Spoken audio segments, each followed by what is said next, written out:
all people that you would think that the insurance companies would take care of, it would at least be churches and our elders.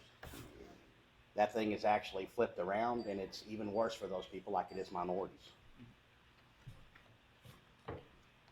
So for those of y'all that have taken the class, I want questions, comments. Don't hold your questions till the end. So as we go through things, if you don't understand, please ask questions as we go along. So it's very informal, but we have a good facility here. At least we can spread out.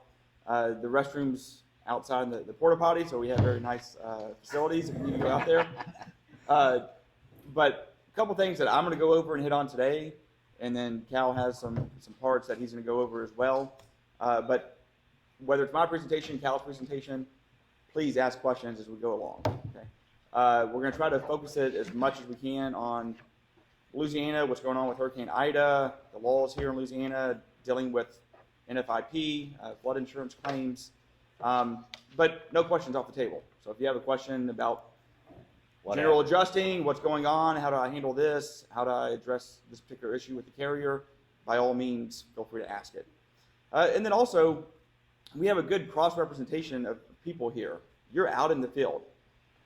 If we went around and kind of collectively started talking about how many claims you're handling or actively and will be handling over the next several months, it's going to be hundreds, if not thousands of claims easily with everybody in the room here. So because of that, there's a lot of value in us working together, meaning that nobody's an island. You're not out there by yourself dealing with it.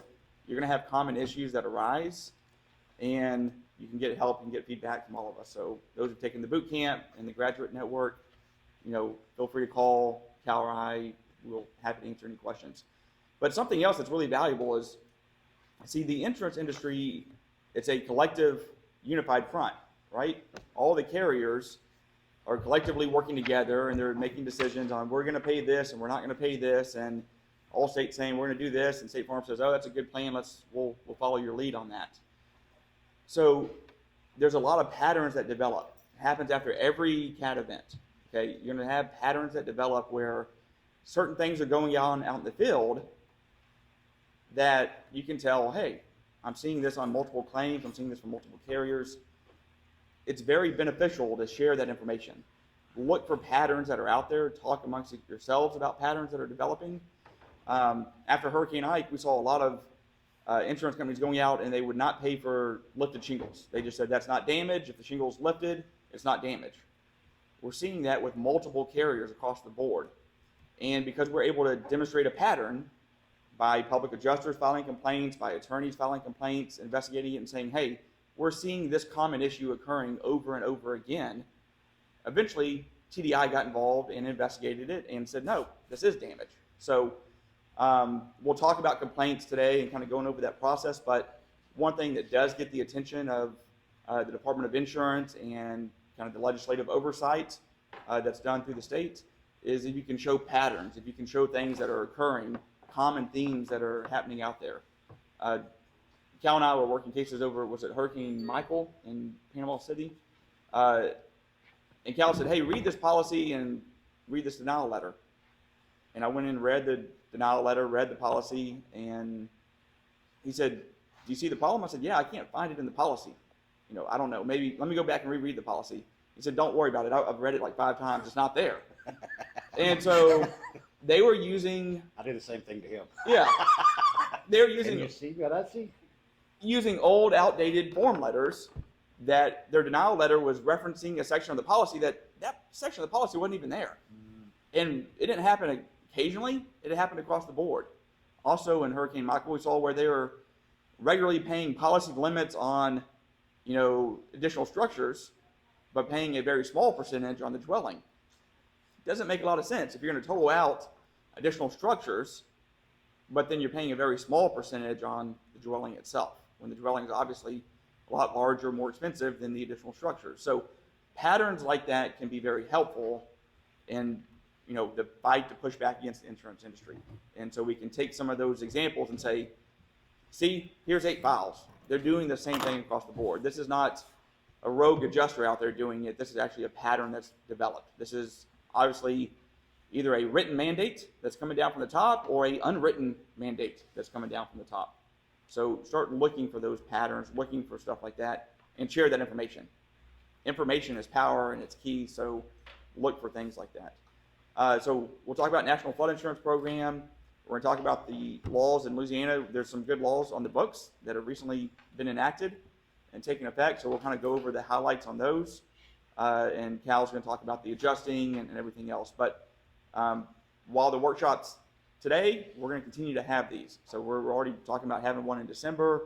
We'll look at having one in January or February. So we want to have a series of workshops so that you can go out in the field and work for the next 30, 45 days, and we can reconvene, get back together and say, hey, here's the patterns I'm seeing. Here's what's going on out there. Here's what I'm running into, common issues. Does that make sense to everybody? Mm-hmm.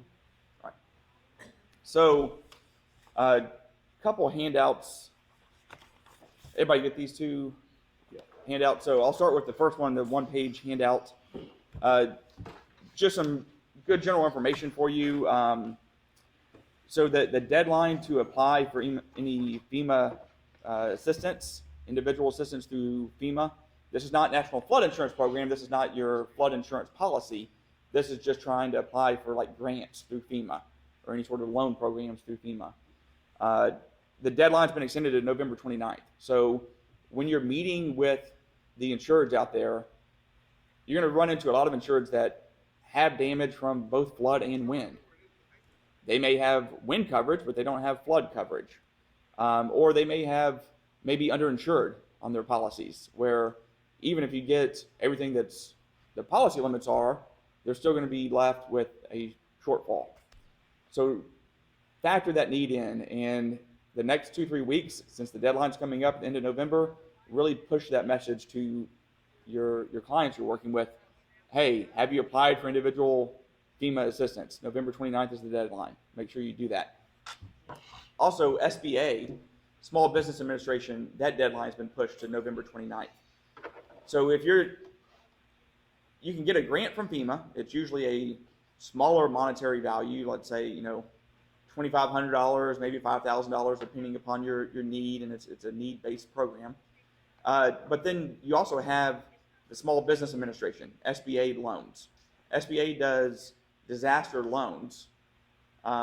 They're very low interest rate loans, but it is like taking out a mortgage on your home. But essentially, they will qualify you to make repairs that are hurricane related in nature if you don't have coverage for something, or if your insurance is going to be a shortfall in trying to get a recovery. So if you have a homeowner that has a need for that, all these deadlines we're dealing with the federal government are written in stone, and they're pretty strict. So November 29th is the deadline. If you file an application for an SBA loan December 1st, they have some discretion, but it's highly likely that they're going to say, no, you're past the deadline. So if you have an insured where you already see right now, they're going to be well short of being able to put the home back together or put the business back together. Talk to them about the SBA loan program. It's administered through the Small Business Administration, but you do not need to be a small business. Okay, the SBA loan program is for anybody. It can be homeowners, it can be business owners. So don't let Small Business Administration mislead you or the insured to think, oh, you got to be a business. What if, do any of these people qualify for any of that? Yeah, absolutely. They'll qualify for. So some of you who are just starting out may qualify for that SBA loan to come down here and help do what you're doing and then to fund a part of it. Yeah, so the SBA has two different components on their loan programs. They have a component that addresses people that have been impacted and your home's been damaged or your business has been damaged. There's also a component of that for small businesses that are responding, relief organizations, stuff like that. So I would look in that also if you need some capital funding while you're kind of gearing up down here. So take a look at that. Next handout I want to take a look at. This is something that I'm concerned about. They're doing it under the auspice of we're trying to help get money out there. We're trying to push claims out there. But anything that originally has some good intent, insurance companies and adjusters quite often take it and twist it, and they'll use it as an advantage on their claims, right? So this next handout, it's a FEMA memorandum that was dated September 16th. So this is something I've seen after other catastrophe events. They're doing it as, hey, we're trying to help get money out in the community. We're trying to cut through this red tape. We want to get you money as fast as we can, get it in your pocket so you can go start doing repairs, get your life built back together, right? What this memorandum says is that, let's look at section 1 here. Authorization to evaluate and pay claims based on unsigned adjuster's reports.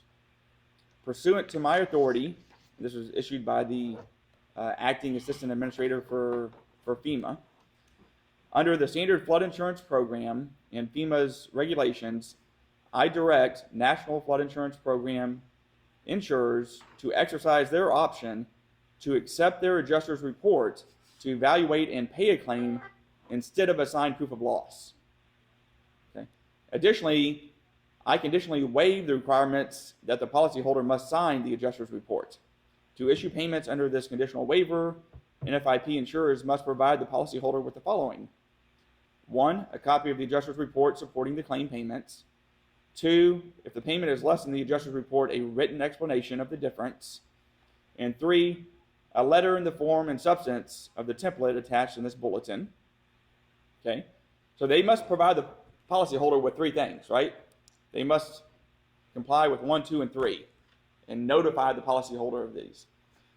What's the problem of accepting and paying a claim without having the insured sign a proof of loss, especially when you're dealing with the National Flood Insurance Program?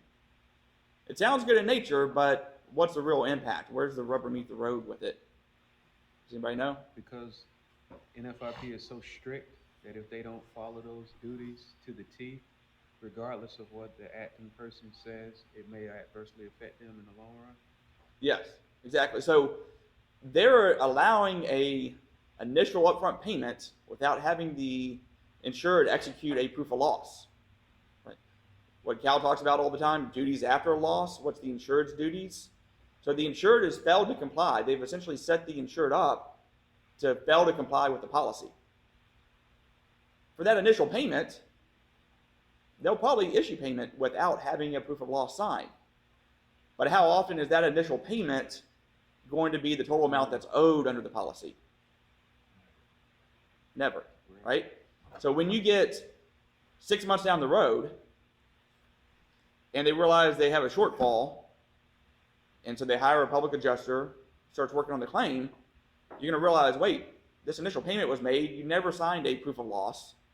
You may be past the deadline to sign a proof of loss now, so you're stuck with that initial payment.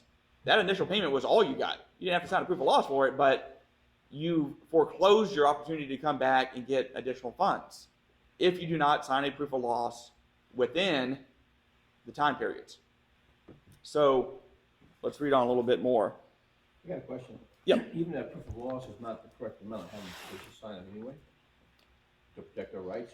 Because if you, as a PA, you go back in and you do the estimate on it, and it's much greater than that one. Yeah. And you do a proof of loss, they've already had a proof of loss on that file. So is that the PA's proof of loss override that one, or what's that? Ultimately, the only thing that's going to preserve the right for the insured to file suit on a National Flood Insurance claim and FEMA claim is if they've executed a proof of loss that results in a dispute, meaning they've executed a proof of loss based upon their PA or their contractor's estimate.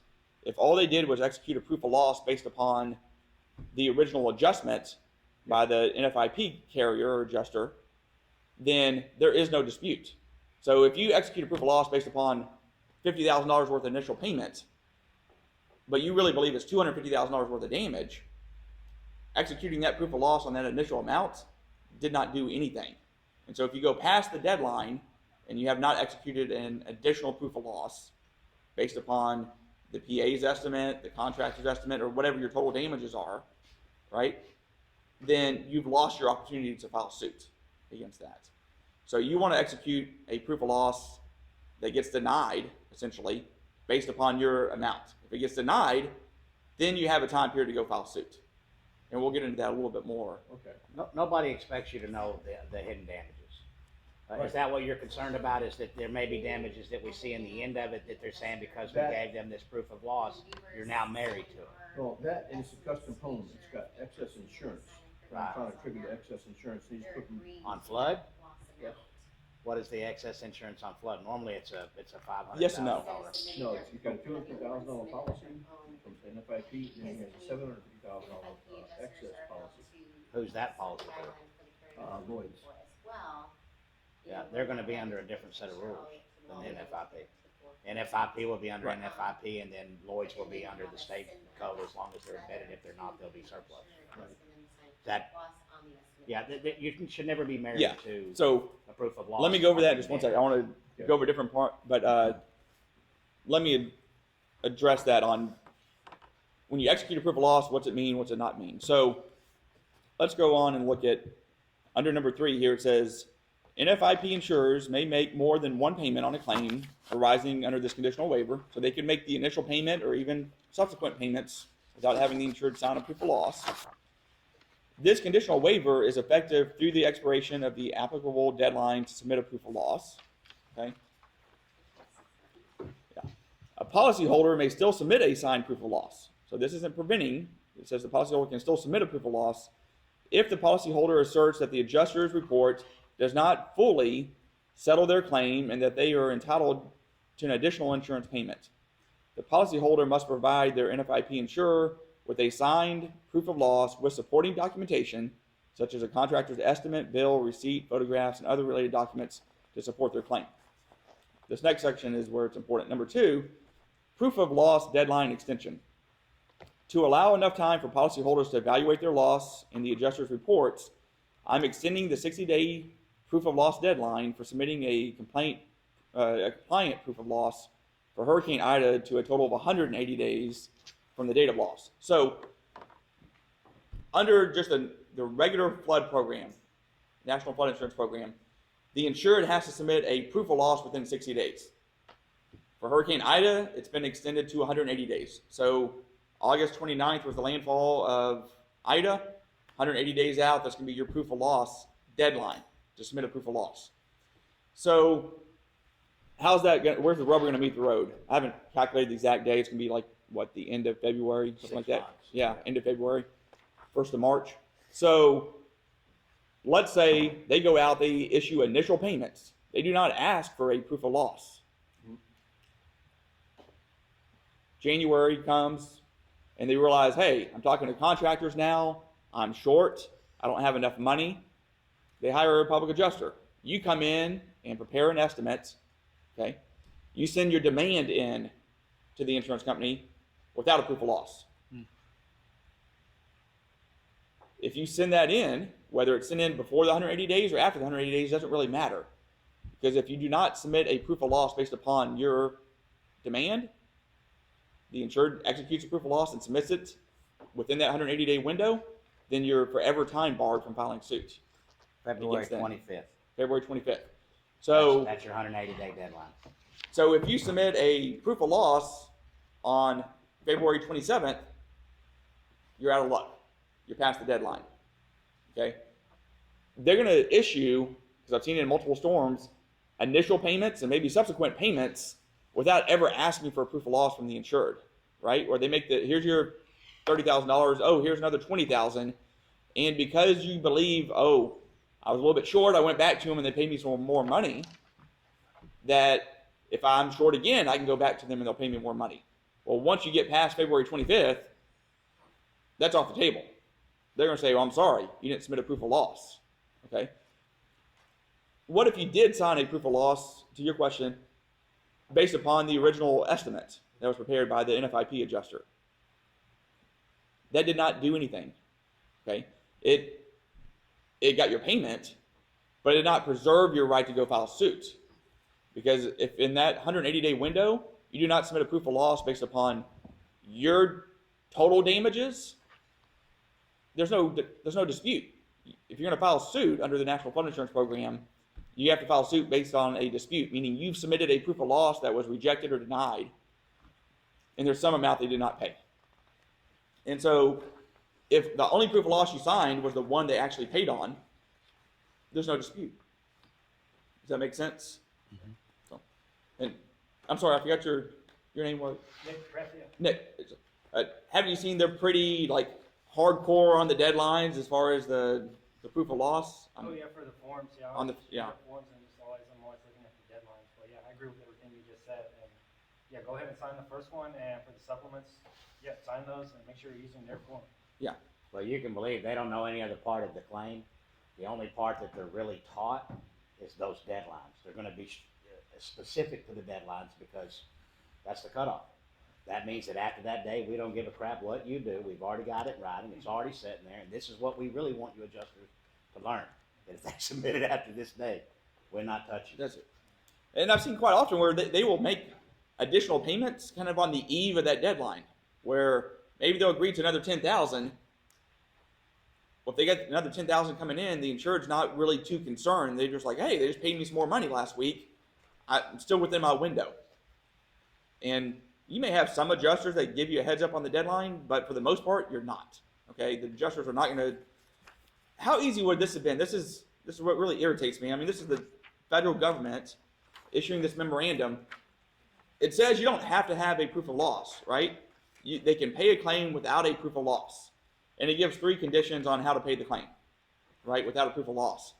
How easy would it have been for who was this? Jeffrey Jackson, to add condition number 4 here. If you're paying a claim without a proof of loss, in bold print, you need to provide something in writing and have the insured acknowledge it, stating, here's your deadline to submit a proof of loss, and if you disagree with our amount, you have to submit a proof of loss based upon your contractor, your public adjuster's number. Same reason they don't put on the back of the check by cashing this check. Right. You don't relinquish any rights. Yeah. They make a shit ton of money off of people terrified to cash the check. And it would be that simple. Put on the back of the check, and I don't care if it's flood or wind or whoever that's cutting the check. Hey, by cashing this check, you don't relinquish any rights. That's simple statement. How many people do you know today that's walking around with these checks in their hand, varying anywhere from $2,500 to $100,000, and they're terrified that if they cash this check, that's it. Yeah, that's ridiculous. But it is exactly the same reason. It's very profitable for them not to let everybody know what's going on. Hey, let's not educate you. It'd be crazy. You might actually learn how to file a damn claim. And so, I mean, the common person thinks, somebody that's not, in the insurance industry, well, this is FEMA flood insurance, right? This is the federal government. They're there to watch after me, take care of me. They're there to be transparent and honest, correct? But remember, who's coming out to adjust the claims? You have some in-house adjusters that work for the federal government and some people that come in and do that. But a lot of the claims, essentially, National Flood Insurance Program uses the individual insurance companies as IA firms.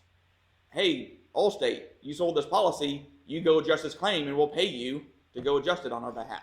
Hey, State Farm, go do this. What's the conflict though?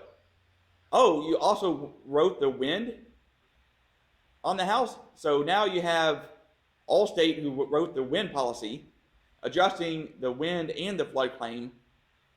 Okay, is that an inherent conflict on deciding how much may go under flood and how much may go under wind? And flood has a lot different guidelines than wind does. So, they're going to hedge their bets if they can push things on the flood, especially if they can push things on the flood that has a short window to file suit, and they don't give you notice of that. They've essentially protected themselves on what their damages are on the wind side of the claim.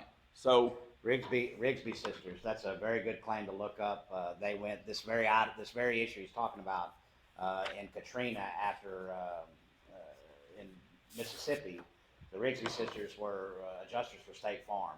They joined in with the federal lawsuit on whistleblower status and sued State Farm, and I believe the verdict was like $385 million, and they participated in that, so they got to claim some of that money.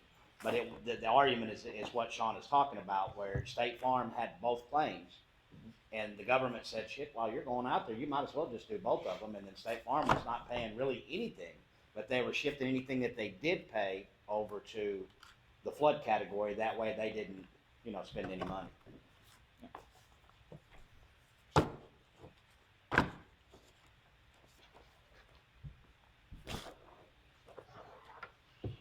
does that shit depositions too. Get your Just make apply, it- shuffles paper out a little bit. Okay, Sean. I just thought of something, it's like when they shifted over to the flood, and they're like, we're not gonna pay for this, but it's caused by flood damage, and your claim is closed. So even though you still have time to submit a proof of loss, a lot of people get tricked by, we're closing your claim, like that Yeah. word means something. Doesn't Well, really and trick. a lot of people don't catch that words mean something. The insurance company is very smart. Not only are they very smart, they're smart enough to understand that we're gonna hire a bunch of analytical people that's going to come in and tell us what words trigger what feelings inside. If I tell you that the claim is closed and I put that out on national television because I'm a trusted source, 95% of the population is going to believe it. And the other 5% is going to fight, and I think less than 1% is actually going to find somebody like who's in this room. So if you think about what's going on right now, all the legislation, all of the idiots, that are saying all of this is running rampant, they're really doing this based on less than 2% of the overall claims volumes that are, what would happen if it went to 3? So the one I'm Or handing out, make double sure you get the by one that's going 100% around rate to 4%. 4%. So there's Well, their shareholders will lose a little money, but that's okay, because the insurance. They're not losing any policyholder, money. yeah. Yeah, you're not even getting close. Already stealing it,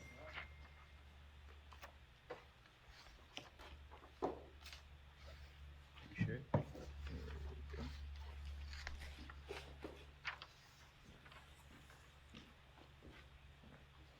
All right, so on the, everybody got a flash drive, right? Yep. Okay.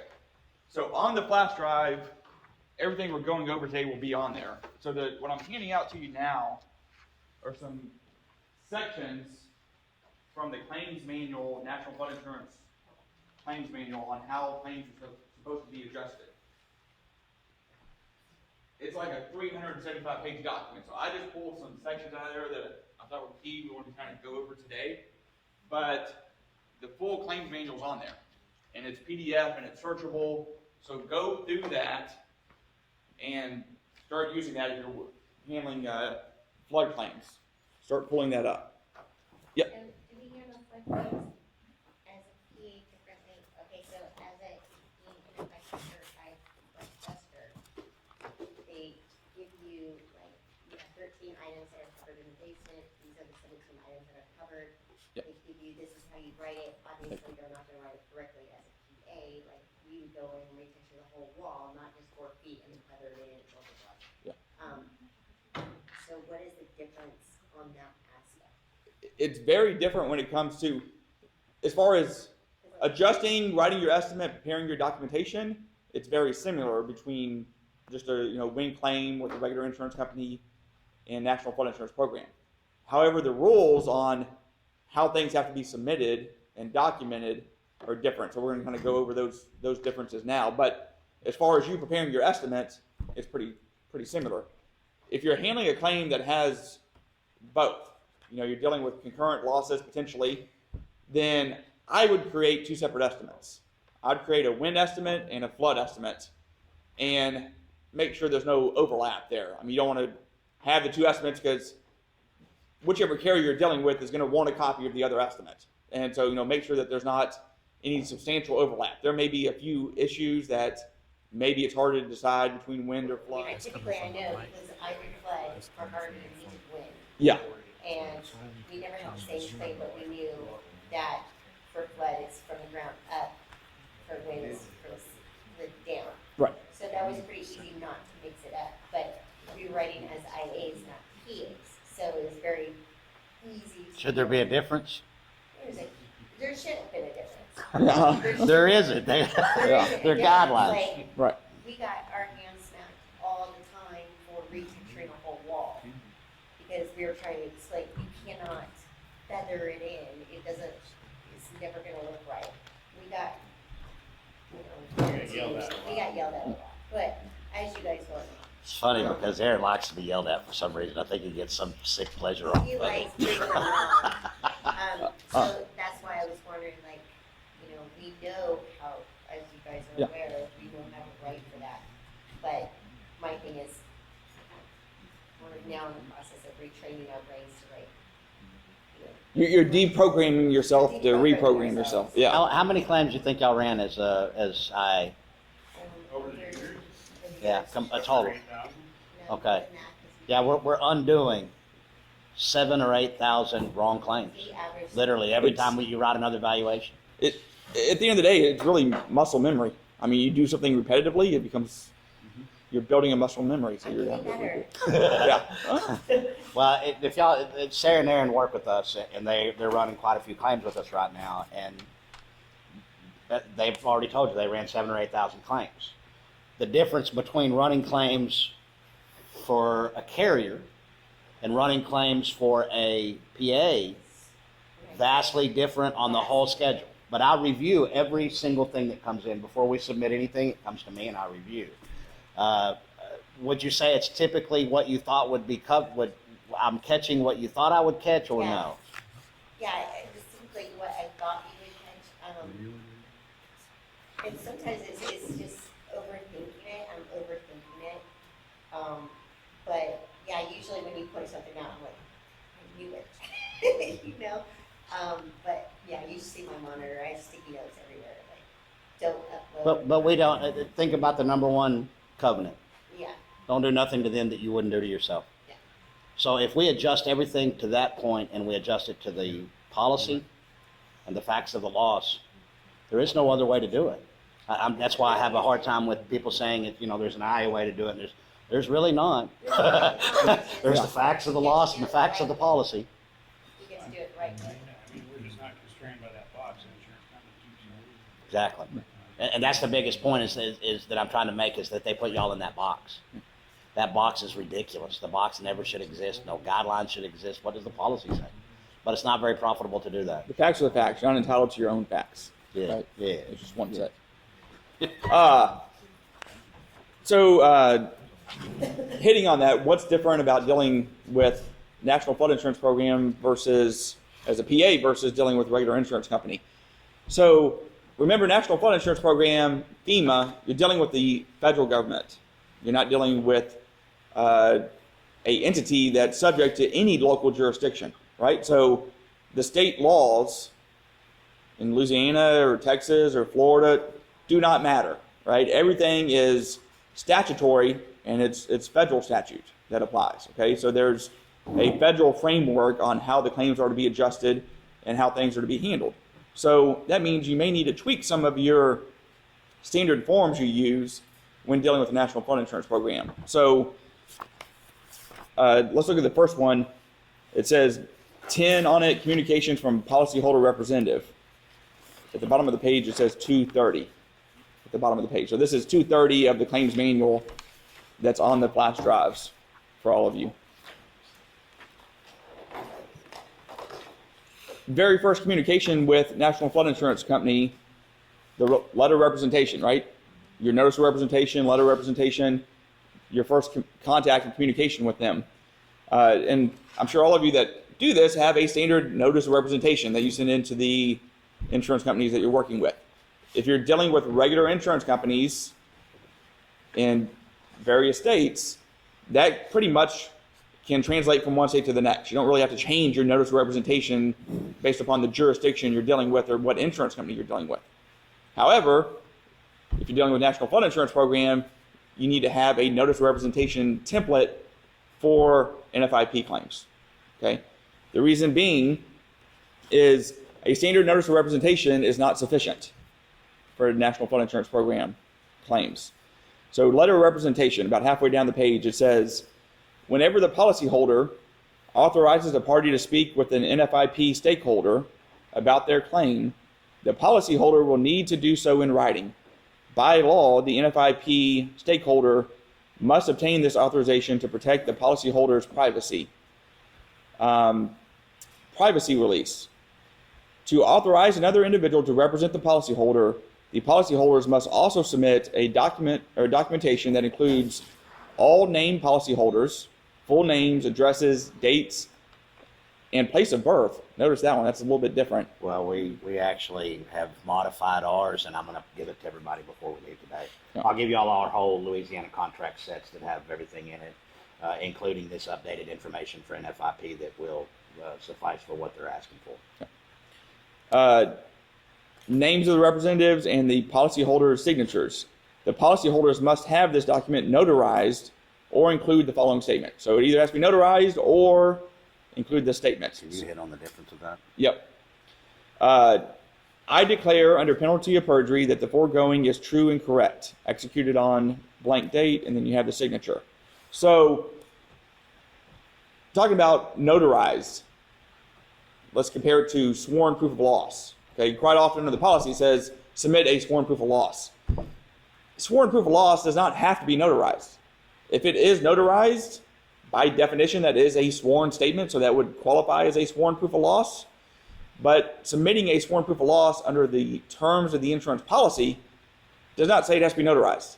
Otherwise, the insurance policy would say submit a notarized proof of loss to us. It doesn't. It says submit a sworn proof of loss. So under federal government claims, you're dealing with FEMA, this statement that we just read here, under this penalty of perjury statement, is sufficient to make it a sworn statement. As long as that statement's in there and they're signing it, that qualifies as a sworn statement under National Flood Insurance Program claims. For other insurance companies that are subject to state laws, because this is the federal government we're dealing with here, most states have a sworn or unsworn declaration that's enacted into the law that has similar language to this. It may be slightly different, but it's pretty similar on the language.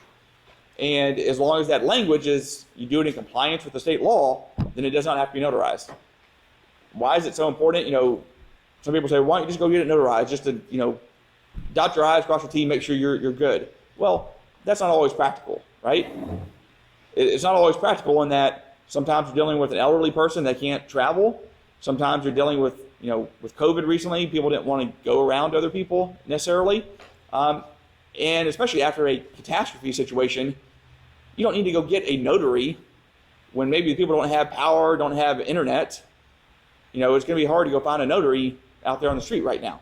So this allows you to submit a sworn proof of loss, be in compliance with the policy without it being notarized. So there's a lot of people that tell you, just get it notarized. Read the policy. What's the policy state? Okay, if it says notarized, then you have to do it. I have actually seen a policy that says it has to be notarized. One time. That's it. Every other policy says submit a sworn proof of loss to us or some similar type language. Sworn does not mean notarized. Okay? It can be notarized. It doesn't hurt, but it doesn't have to be. What about electronic signature? Like when it comes to this kind of statement, would they be asking for a physical signature and for that document to be sent out? Or it can be just an, electronic, like. Are they accepting digital signatures? We do everything Yeah. electronically. I mean, I send the contract through email, and they just put the name, and that's it. So, in this particular case, are they gonna want like the physical paper with the handwritten signature, or it can be, I don't know, electronic form, or even sign and then scan it and send it over? I don't think it has to be the original form with what I would call a wet signature on it, like the actual original documentation. I think it could be a photocopy of that or a scanned image of that. But I do believe it needs to be a signed copy because this is being notarized, right? And so you'd want it to be signed for it in order to be notarized in accordance with this. In the case you put in that statement, it doesn't have to be notarized. Yeah, but this statement, yeah, if you're doing this, it does not have to be notarized. If you're executing it and it has to be notarized. But it still needs to be in like a physical, Yeah.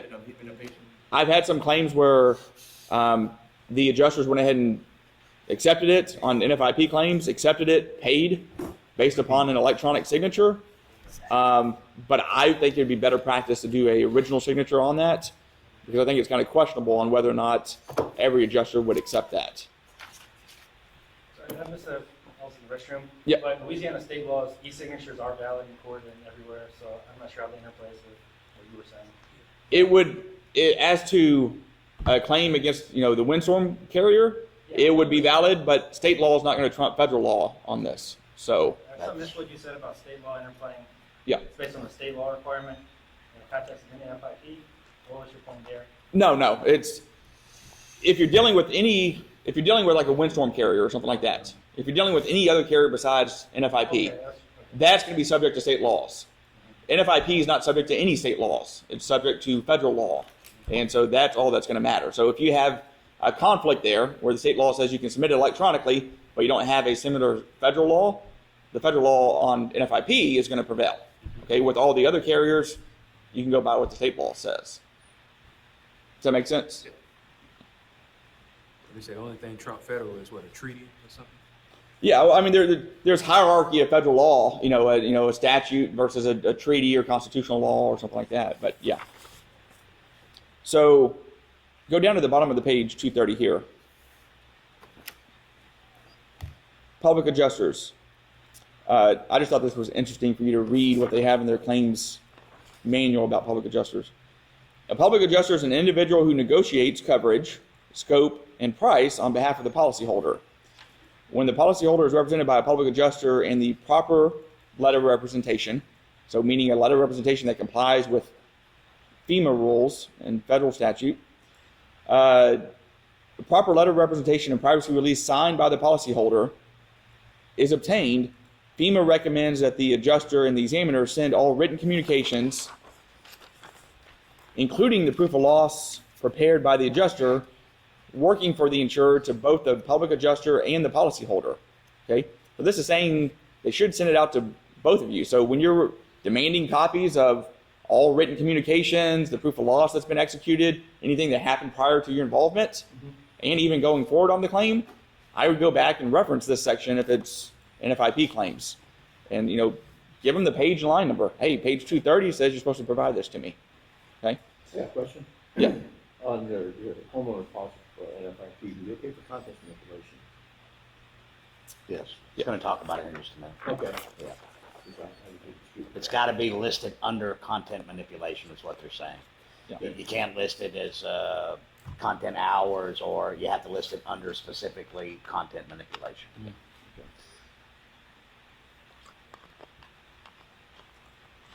Anybody get the invite on their email? From the Zoom? You got it? Are you currently Zooming right now?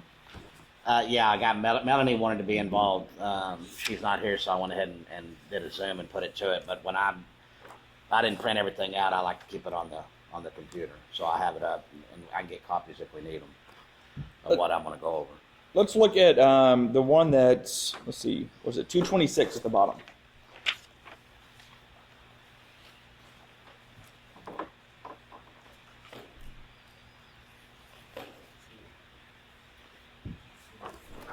Section 7.5, halfway down the page, says depreciation. It says the adjuster should apply depreciation based on the age and physical condition of each item replaced in the building and personal property contents estimate. Because items of property come in a variety of materials, are purchased or installed on different dates, and are used for different purposes, the life expectancy of property items vary. Therefore, the application of the same rate of depreciation, lump sum depreciation, in other words, to all building and personal property items is not an acceptable practice. The adjuster should apply depreciation to the material, labor, and equipment usage, including overhead and profit, and sales tax on all claimed replacement items of property.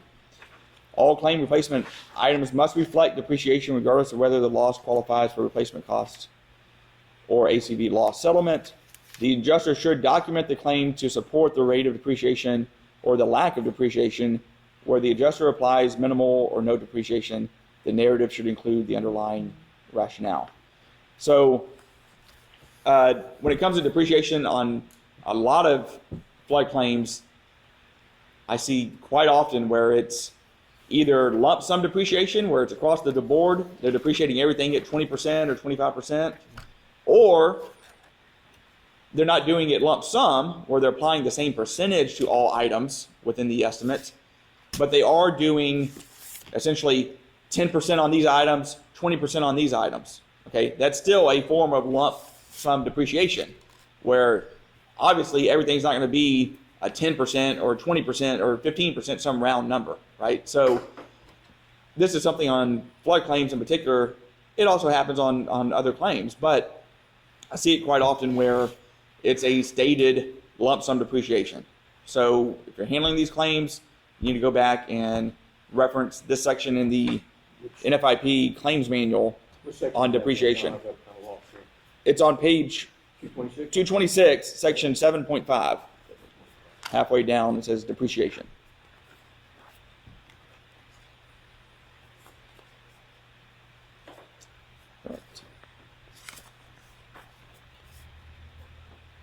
All right, let's go to one that's it's a 2-page document. At the bottom is page 275.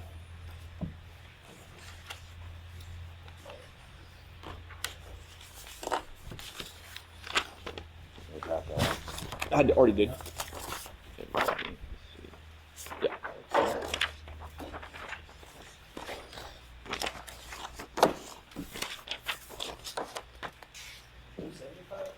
Yes. Or, I'm sorry. Yeah, 275. 275, 276. Yeah. Does everybody have this one that says? Can you hear now? No. Thank you. At the top of the page, it says release of claim information to policyholders. Does everybody have that? I have. Anybody else need a copy? Oh.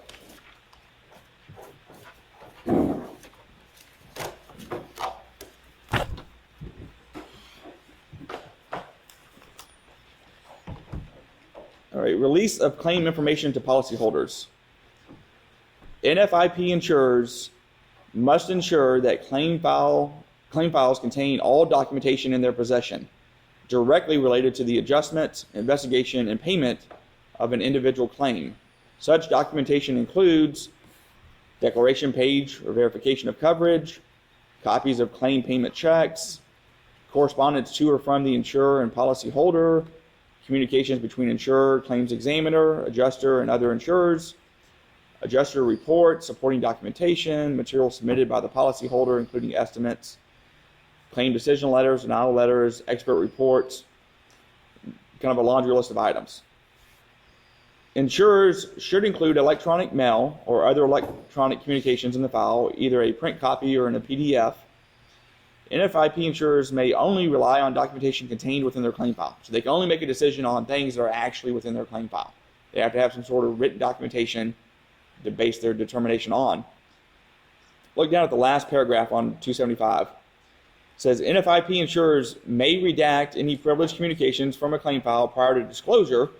Privileged communications are limited to privileges that the insurer anticipates will be asserted to preclude disclosure in court, such as attorney-client privilege.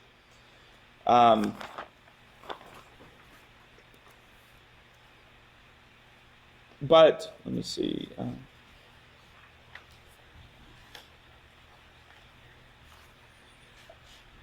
NFIP insurers may redact privileged claim file information. So only they can redact things which would be considered like attorney-client privilege or certain work products. But they have a statutory right, or you have a statutory right, to get a copy of the claim file from NFIP. Okay, so they are to make the claim file available for you. This is something that's different from typical policyholders. Typical insurance companies are going to redact the entire claim file or tell you it's work product or it's confidential or it's proprietary, attorney-client privilege. But on FEMA flood claims, you have a right to get a copy of the claim file to see what they base their determination on. In your experience, are they able to successfully say that they felt the need to redact due to privilege just because a PA is on? Or is it only when an attorney is either on or if it's insinuated that an attorney is coming? It's when they anticipated litigation. And so if they're redacting from the moment they get a notice of representation from a PA, I would say that would be an improper redaction, right? Because they're essentially anticipating litigation the day the PA is hired, right? And I've seen files like that. Why'd you redact it like 4 months ago when we didn't send our notice of representation until 30 days ago? Well, they had a PA involved. Well, okay, that's not a reasonable anticipation of litigation, okay? It's going to be based upon a, kind of a subjective and objective standard. Subjectively, was something said or done that a reasonable person would objectively believe they're about to be sued, right? Meaning the insured or the public adjuster said, I'll see you in court, or we'll talk to the judge about this, or I'm going to file a suit against you, or pay this, or we're going to court. Something that would be essentially threatening a lawsuit.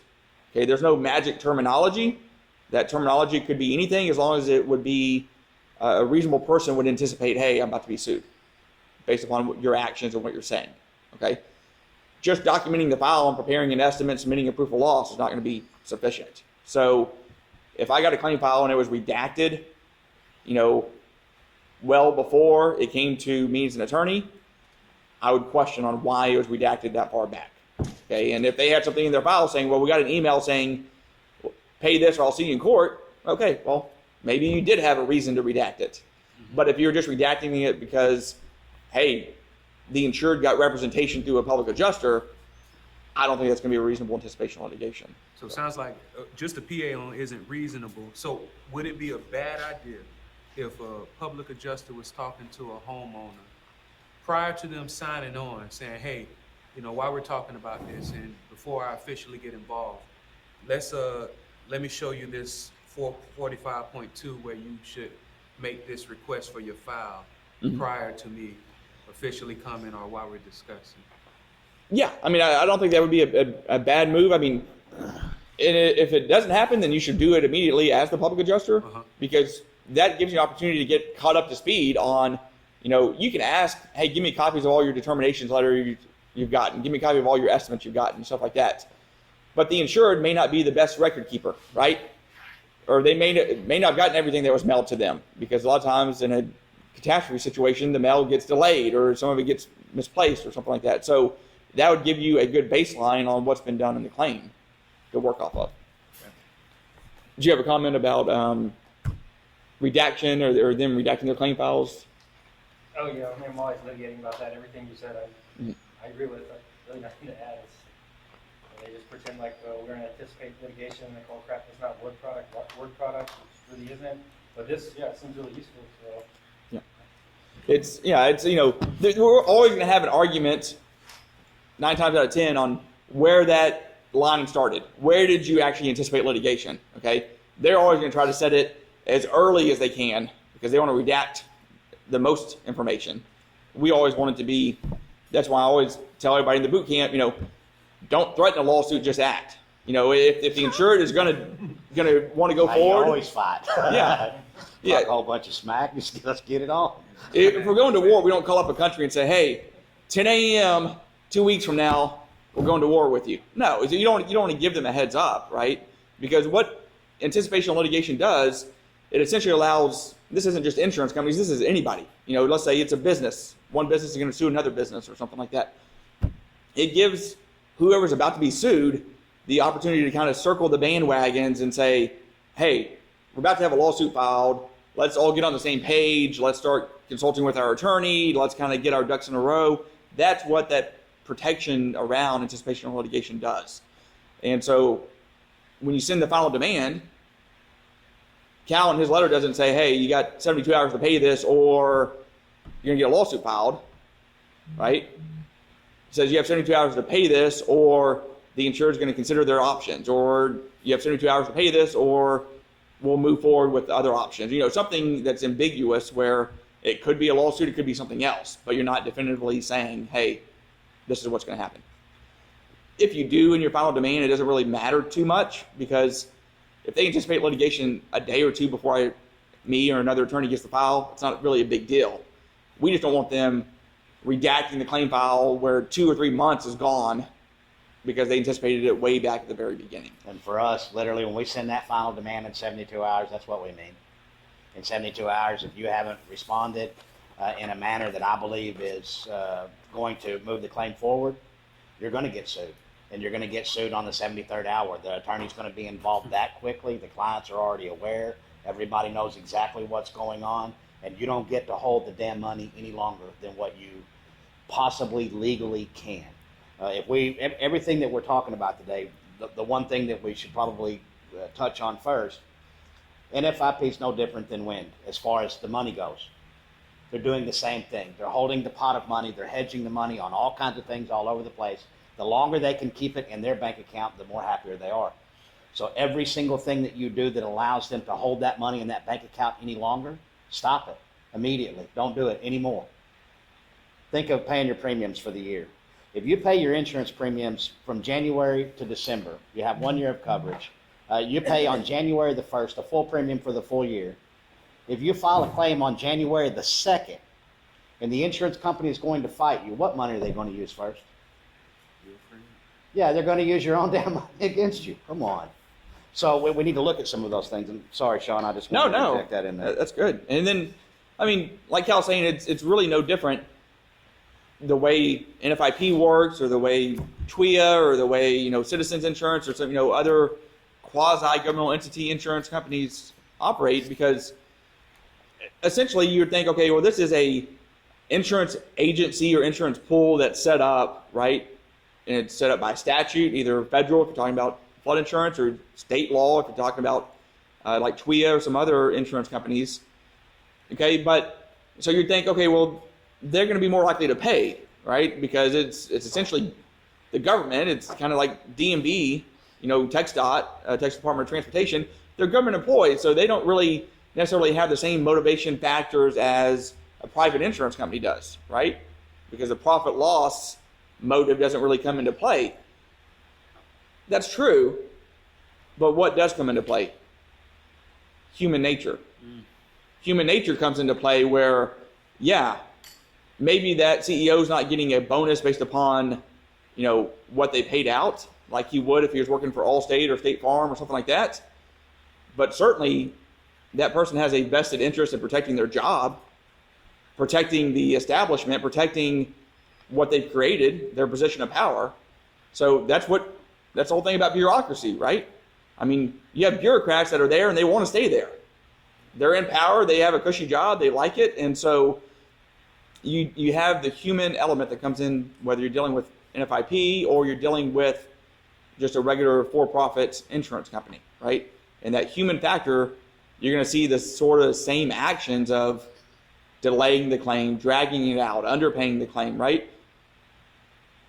It's done for the same essential reason as it would be for a for-profit company, right? It's to protect what they have. It's to protect those that are in power, protect, you know, maybe they want to get promoted. Maybe they're the vice president of claims and they will become the president of claims. And so they want to do what they can to move up within the bureaucracy of the governmental entity. So that same situation comes into play on all these claims. So don't think just because it's a governmental entity that they're going to treat you any better. A lot of times they treat you worse. Some of the worst claims I've had to litigate against is governmental entity cases, where the insurance company on the other side doesn't really care if they lose money on this claim, because again, they're not operating on a profit loss motive. They're playing the long game to protect and preserve kind of their empire that they've built up within the bureaucracy.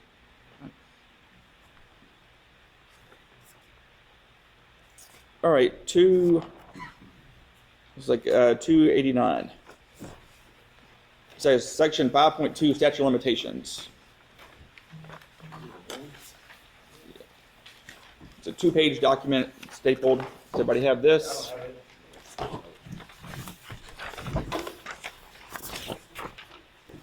Does anybody have it?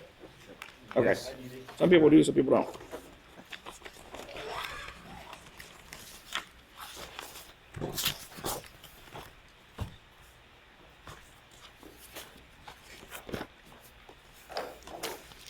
Who else needs it?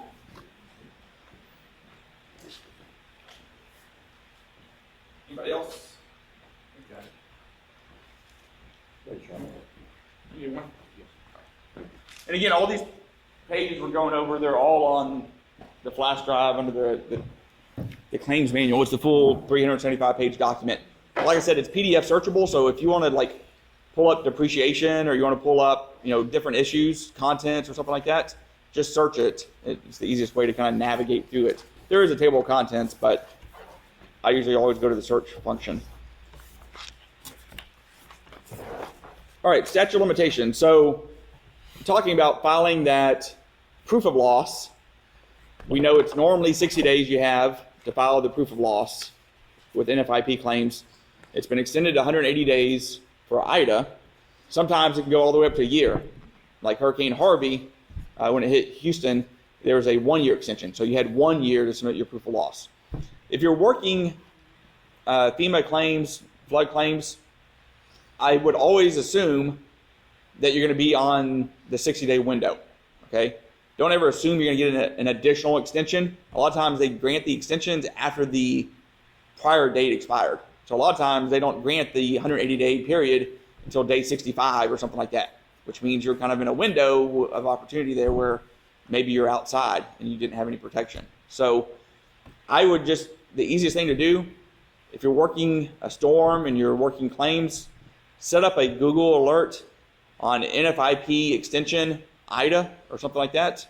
You know, the name of the storm plus NFIP extension. And that way you'll get an email if there's any extensions that are granted, you know, to 180 days or to 1 year or something like that, just so you always know what timeline you're working on. But remember we said you had to submit it with IDA claims within 180 days, right? If you submitted your proof of loss based upon your contractor's estimate or your PA estimate on day 185, you're out of luck, okay? But as long as you submitted on day 179 and you're within that 180-day window, then how long do you have to go file suit? So this is that section, statute of limitations. So you have 1 year is the statute of limitations.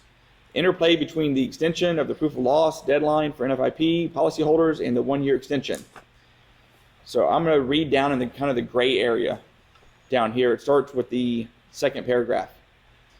It says the National Flood Insurance Act of 1968, and gives you the cite to it, established a 1 year statute of limitations for an NFIP policyholder to bring a lawsuit after the complete or partial denial or disallowance of the policyholder's claim.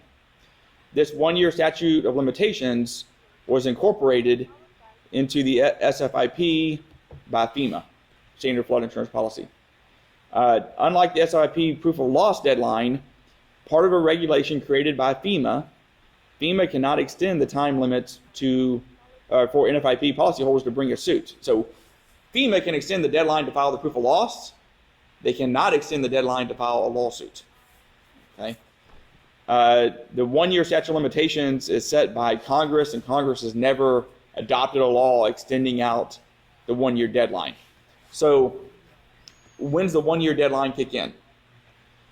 You submit, let's say day 175, a proof of loss based upon the full damages, that gets denied. Okay, the date of that denial or determination that we don't owe that, or we owe you $30,000, not $250. That date of that determination, you have 1 year to go file a lawsuit. So it's not from date of loss, it's the date of denial. Yes. Okay. Now, if you filed that proof of loss based upon your estimates on day 60, you may have a 180-day extension, so you still had 120 more days you could have waited to file your proof of loss. But if you submit on day 60 and it's denied, it starts that 1 year clock, right? So the earlier you submit it within that 180-day window with IDA, you're going to be put on the clock once it's denied. Okay, so meaning that there's not one deadline. I can't say everybody with an IDA claim has this deadline to go file their lawsuit for their FEMA flood claims, right? It's going to be based upon when they got that denial or that determination letter, okay? Provided that it was based on a proof of loss that was submitted within the 180 days.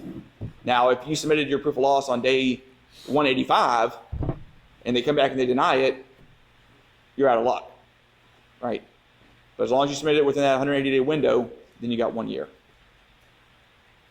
I was dealing with a PA that was new. I'd never worked with them before or anything after Hurricane Harvey. And he went around and he just started signing up a bunch of claims, didn't write any estimates, just signed up a whole bunch of FEMA flood claims.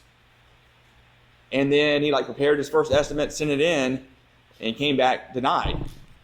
And he called me up and was like, they sent a letter saying it's denied, and they're telling me that the adjuster said, hey, you can't even file a lawsuit on it. Because he had a 1 year time period to file your proof of loss. Right. He submitted the first proof of loss because he went and signed up a whole bunch of claims, like 200 claims. He submitted the first proof of loss like a week after the 1 year deadline. And I was like, I don't want any part of that. I'm not touching that. I hope you have good E&O insurance. But so know your deadlines, okay? Don't assume it's the same deadlines for, if you're working wind and flood, you're dealing with two different deadlines. Know what the deadline is for each one, okay? Don't assume it's just like one deadline for IDA claims. It's not, okay?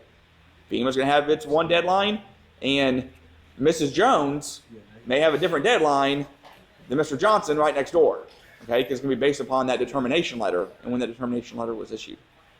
Do you have any experience or know what the statute says for a supplemental proof of loss submitted? I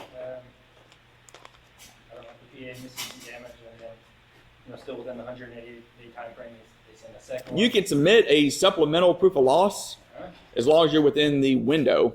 You could still, there. if you want to sue on that from the year of the denial, can it's just on the new stuff and the new supplement, or can you go back to the original proof of loss that the PA sent?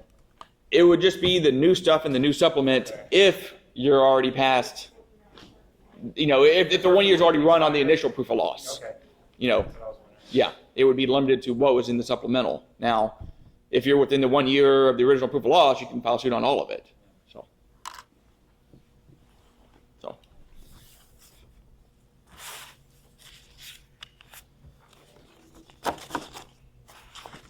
There's a lot of good stuff in that National Flood Insurance claim manual, claim handbook. I know everybody has gotten copies of claim manuals or claim handbooks for other insurance companies or whatever, but usually it's not produced by the insurance company, and so usually it may be kind of outdated, or it may apply to one state or not another state or something like that. You can just pull it up. I mean, it's a public document, so and it's on your flash drive now. So I would go by the claims handbook, and so if you're handling regular claims, you can't usually say you're in violation of page 72 in your claims handbook, right? Yeah. But with NFIP claims, you can. You can say you're in violation of page 72 and page 24 in this particular section. So it gives you some ammo in fighting the flood insurance claims, okay? Because they are more transparent, because they are, essentially, they are a governmental entity. Now, what damages can you get? You can't get anything other than actual damages. So there's no attorney's fees, there's no bad faith damages or anything like that. If it's a $250,000 policy limit on the dwelling, and you say it's policy limits, and the insurance company paid $150 and you say it's $250, you're fighting over $100,000, and it's going to be in federal court because you're suing the federal government. So that $100,000 is it. That's the most you can collect on it. So there's no bad faith penalties or attorney's fees.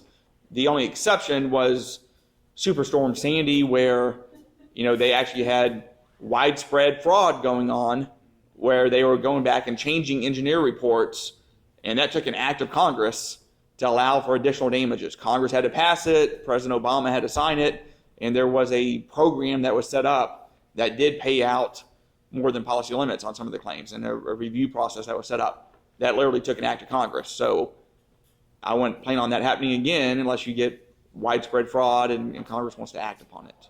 So, did you have a question, or? Oh, no, I Okay. just remember dealing with some crooked engineer reports during Sandy, and Yeah. I get on with the adjuster, we ended up getting them paid, and I don't know why he wouldn't admit that the engineer's report was like crap. Yeah. Well, you could kind of tell, and then he would just pay it anyway if we had good evidence. It was crazy during obvious Superstorm fraud. Sandy. Yeah, I handle a lot of claims in New York and New Jersey with attorney Steve Mostyn that's passed away now. But there was just widespread fraud going on, where they would go out and prepare a report. The engineer said structural damage, but then the FEMA adjuster wanted it submitted in a Word document to him, and he would just put no structural damage. He would just put no in front of structural damage all through the document. And eventually it came out through deposing and subpoenaing some of the records from the engineering firms. The engineer firm said, that's not what I said. Here's my estimate I submitted, or my report. It says structural damage.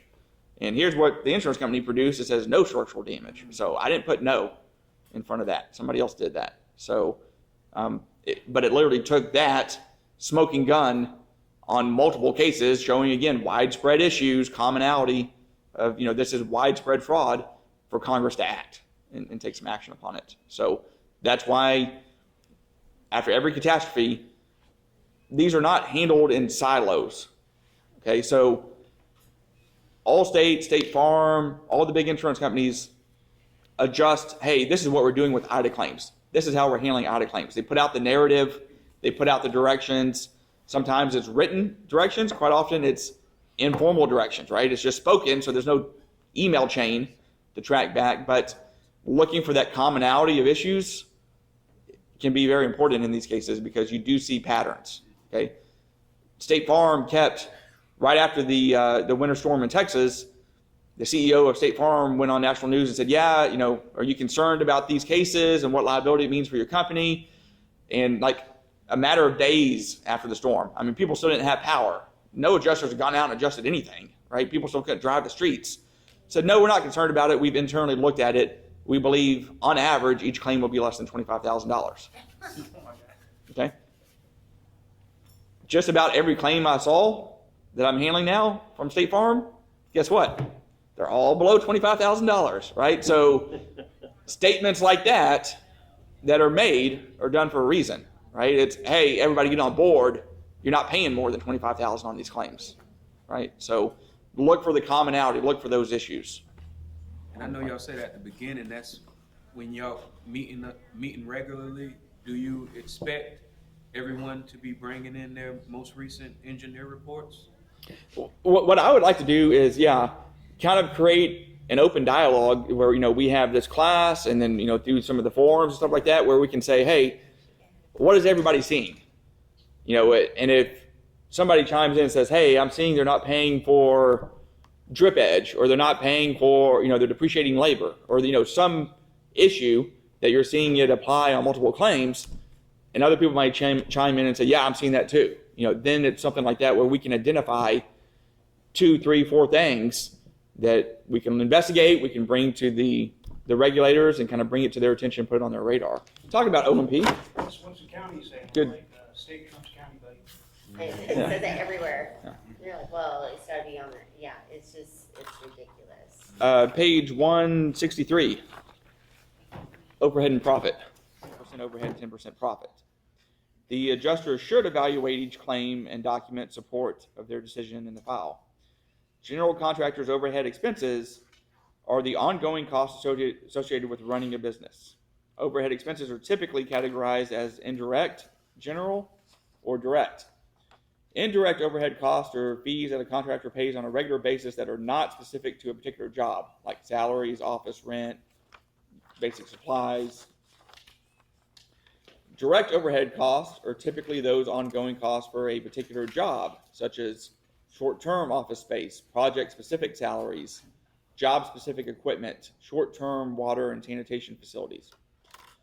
When the policyholder performs the duties of a general contractor on some trades or repairs, the policyholder is entitled to a fair overhead allowance, not profit, for the time spent hiring, scheduling, and overseeing repair performance. This allowance is limited to 5%. The adjuster must fully justify a higher percentage. So if the insured was going in and doing demo, right, they're allowed their overhead. Now it says the default should be 5% for whatever work was done, but the adjuster can justify a higher percentage. I would argue it should be at least 10% on the overhead for whatever work the adjuster was doing, acting as their general contractor. FEMA typically omits general contractor overhead and profit on adjuster estimated allowances so they don't apply overhead and profit for cleanup, treatment against mold and mildew, building dry out, HVAC, kitchen appliances, carpet and padding, contractor receipts or quotes. These non-overhead and profit trades are mostly performed by the policyholder or outside services hired by the policyholder. If the general contractor estimates or repairs include non-OHP trades, the adjuster should ensure justification, note the file, and apply OHP accordingly. So they're not saying that they can't pay overhead and profit on these items. They're just saying they generally don't. The adjuster needs to justify why they're doing it. So if you're dealing with an adjuster that says, no, we don't pay overhead and profit on these items, that's not correct. That's not accurate, okay? Yes, you do. You just need to go in and justify why you're paying it. And you need to help them with that argument on why they're paying that. Why are they paying that? Because the insured had to go hire a contractor, and this is what the prevailing rate is for contractors, and they expect to be paid, and so overhead and profit is due. Even if the insured's doing it themselves, they took time off work, they're missing out on other things going on, so they should be entitled to their overhead. Well, yeah, we'll pay them their 5% overhead. No, that may be a default, but this doesn't say that you're capped at 5%. You can pay a higher percentage. Again, you just need to justify it. It just requires the adjuster for NFIP to do a little bit more work to justify it. It doesn't mean it's a bar or they can't do it. Okay, so this is helpful. A lot of times they'll just tell you, well, we can't pay it. You know, it's our regulations or procedures that we don't pay on these items. That's not true. Okay, that's essentially a misrepresentation. Now, if it was any other insurance company, that would be bad faith, right? Since it's NFIP, it's still bad faith, but we can't get any extra damages for that bad faith. But what we can do is document it correctly so that we make sure it's fully paid correctly on what we can collect.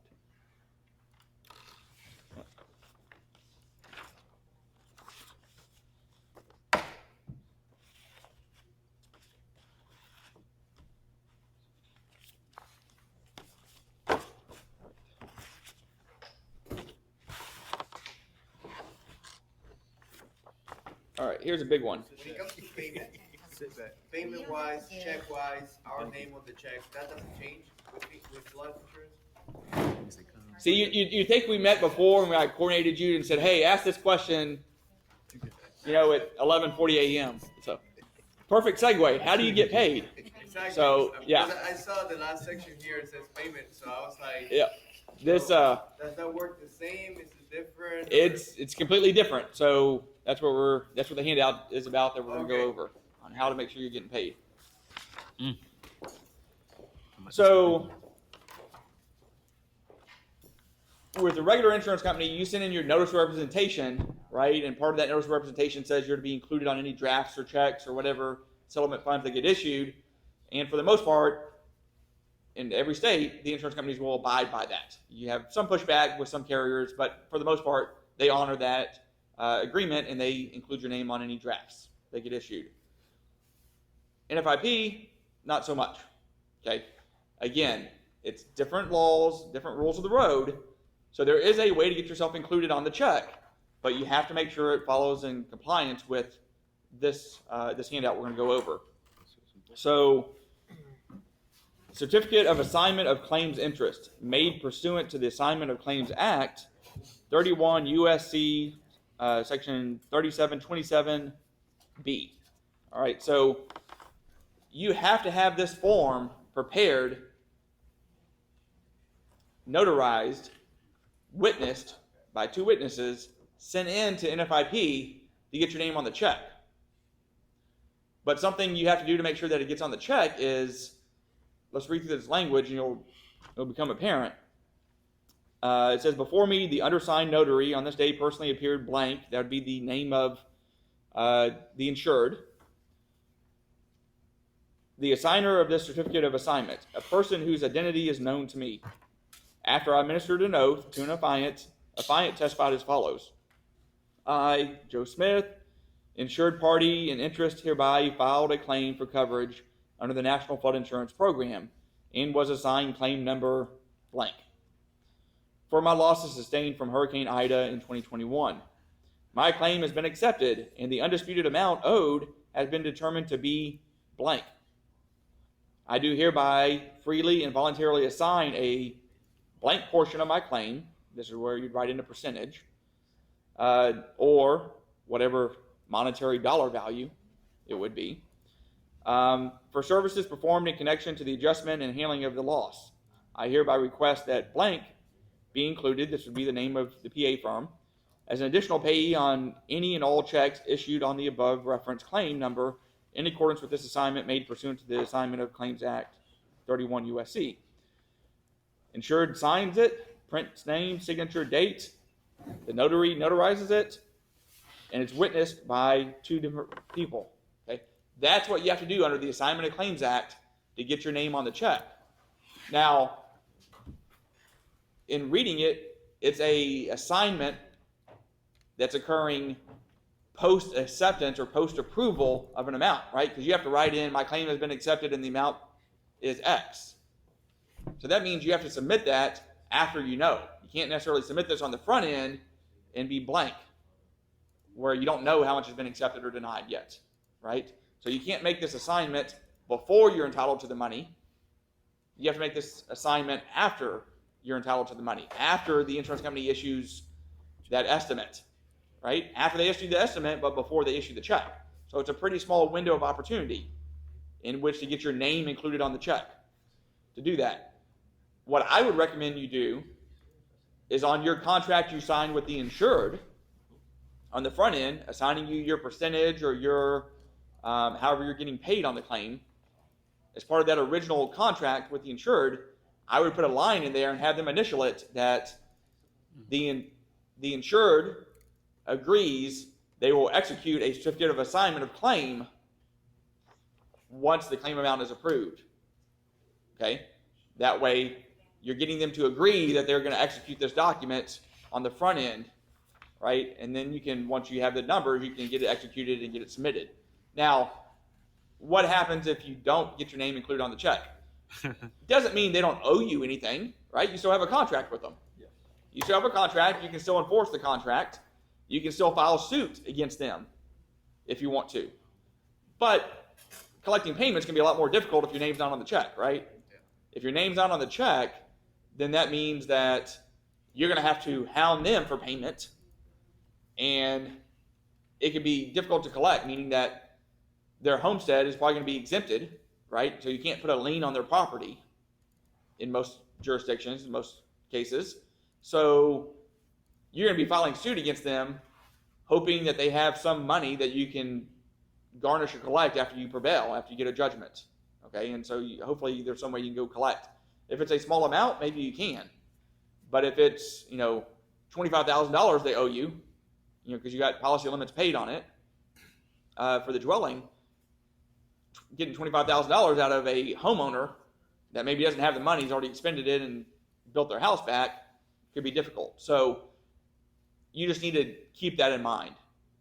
I would make sure that with flood claims, you should always be keeping the insured apprised of what's going on, stay in touch with them and all of that, but you need to monitor those claims a little bit closer and remind them through the process that they need to execute this assignment so you can try to get it in and get your name on the check.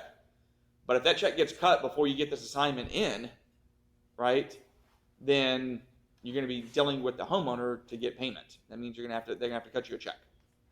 Now you still have your legal rights to file suit if you have to, but that's a longer process, and that means you got to go spend some money to try to collect the money, right? You're going to have to hire an attorney probably, or if you're going to do it yourself, go to small claims court or something like that, if it's a small enough amount. So you can get your name on the check.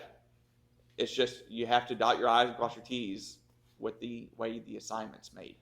It would be a lot easier if it was done part of the initial documentation, and you could submit that with your initial notice of representation of the insurance company. But remember, with the NFIP, even your notice of representation has to have different language, right? Even your regular notice of representation you're sending in has to have different language for them to even deal with you on the front end of the claim, even talk to you.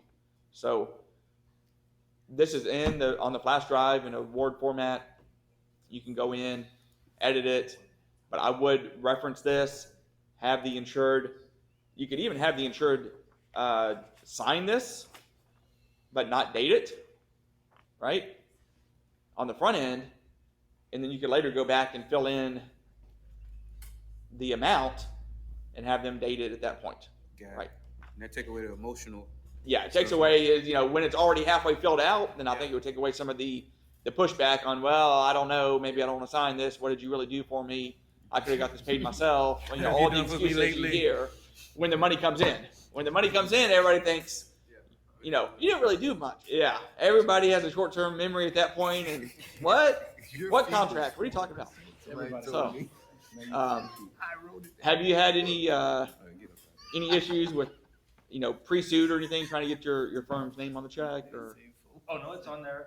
We have a statute, it's in 1890, it's in statute, they have to do it if the client signs. Yeah. Always letter of representation, they're always client sign, that's the first thing I send out. So, this is a federal document, so the statute is correct, but then, just change the state of Texas when it comes to notary to whatever state we're in. And Oh yeah, I missed that. It's in a Word document, so you can change it to Louisiana. So Gotcha. yeah, just change it to Louisiana instead of Texas. So is so notaries are regulated by the state? Yeah.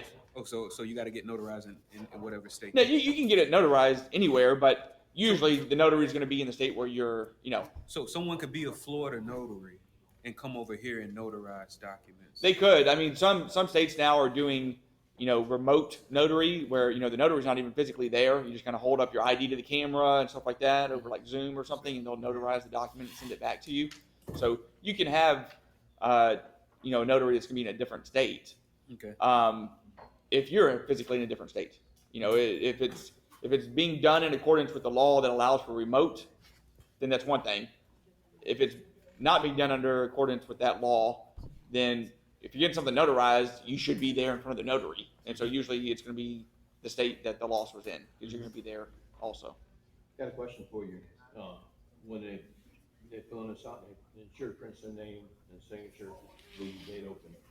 Do they have to, the possible has to be there to get this notarized, or I can get it notarized without, as long as the signature's on here? No, They have to go get it. they have to be notarized. The notary is going to want to See them. verify their Yes, okay. their that's all. And information, in Louisiana, it's a little bit different with notaries.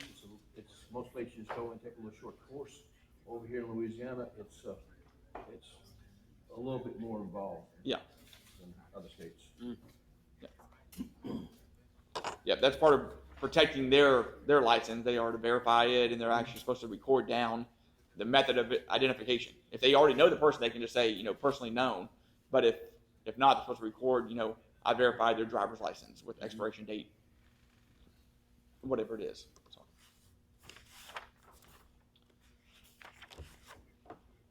All right, so that kind of wraps up some of the NFIP things.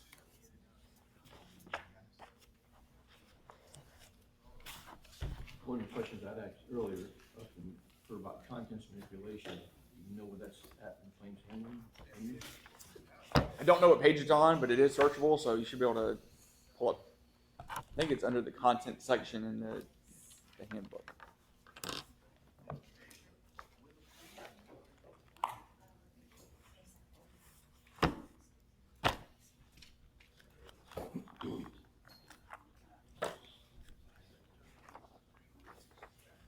There's something on 231:12. Yeah, that's the condominiums though, that's what I read I read that portion there, but is it tied into No, I don't know condominiums? if it's under, because our 11 is condominium claims handling, and 12 is just, looks, I don't know, I'd have to read the next page. But the 12 just says contents manipulation, it's not a subpart of our condominium. I'd have to have the policy in front of me. Not Be a good difficult. place to I'm not start sure if the trying to processing figure it out. time's running right now, but it's not difficult. It's page 231, right? Just like any other At the page. bottom, see the one above it is for condos. Tedious, you gotta make sure you follow the, Okay. completely fill out the forms, follow the rules on submitting your I don't know, I was still your supposed to- bonds and your information, or verifying your. It's not covered. What page is that on? That's on page, 232. Yeah, so you have to have backup documentation. It's not just like a lump sum or per square foot allowance. Only cover reasonable necessary charges for content manipulation. Coverage does not extend to items already included in the contents claim as a repair or replacement. Yeah, so I would just get a contractor to provide you an estimate on contents manipulation I got that. as far as what they're doing, and then if there's a pod in the driveway or something that they're going to take it out there, then they could, maybe the contents manipulation in the house, moving all the contents, Right. is X dollars, And and then they're just not charging anything to remove it to the outside or is something like the that. excess policy is the same coverage as the flood policy, or is it different? Sometimes, but not always. So sometimes they're what's called following form policies, Right. where the excess policy basically mirrors the language in the underlying policy. But it's not always like that. Sometimes you do have excess policies that are issued, and they have separate language, Okay. different language, different requirements and policy terms and conditions. So, But I mean, it's obviously better to get one that mirrors. That way, there's no disconnect between when the excess kicks in and when the underlying doesn't. But I've seen some excess policies that actually provide coverages just beyond excess coverage, meaning that it does provide excess, but it also is kind of a supplemental policy. It covers things that the underlying policy does not cover, Right. for instance. If that makes sense. Let's look at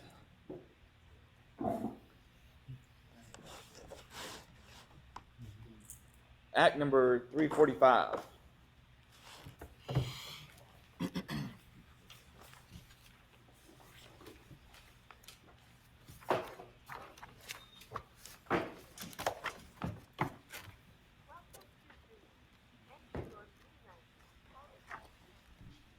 Okay, so there's two new bills that were introduced and passed in Louisiana. So this is going to apply to, doesn't apply obviously to NFIP claims. So it's going to apply to your regular insurance carriers that are operating in the state of Louisiana. So Act number 345 and Act number 402, we're going to go over. There's some really good things in both of these acts. And so a lot of times the legislative acts that have been going on, especially the last decade or so, have all been negative, where you're continuing to chip away at the rights of policyholders. You're taking away rights that exist. Both of these acts actually build back and strengthen and reinforce some of the rights of the policyholders, and then even expands them in several regards. So these are some really good laws on the books, and they came in at exactly the right time. So a lot of them were prompted by, by the prior storms, Lake Charles getting hit twice and all of that. But it's taking effect just in time for Ida. So, it's really going to be a big benefit. You need to be up to date on it, and so know that what's in the law going forward. So 345, you'll flip over to the second page of that.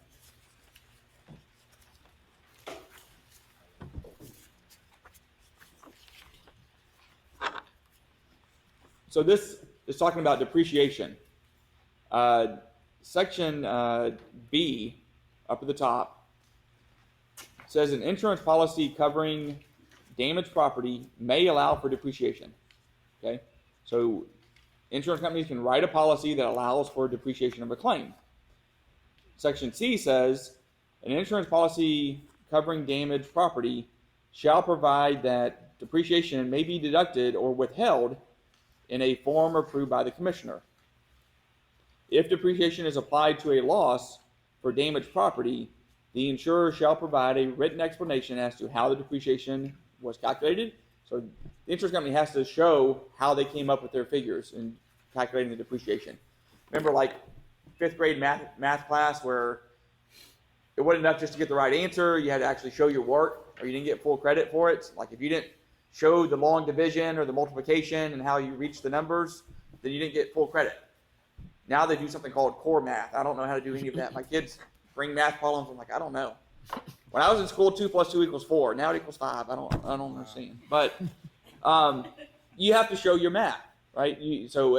This says that the insurance companies have to show their work. They have to show how they, derive the depreciation that they're going to apply on the claim. Okay, so that's a good thing. It goes on to say that if depreciation is applied to a loss for damage, the insurer shall provide a written explanation.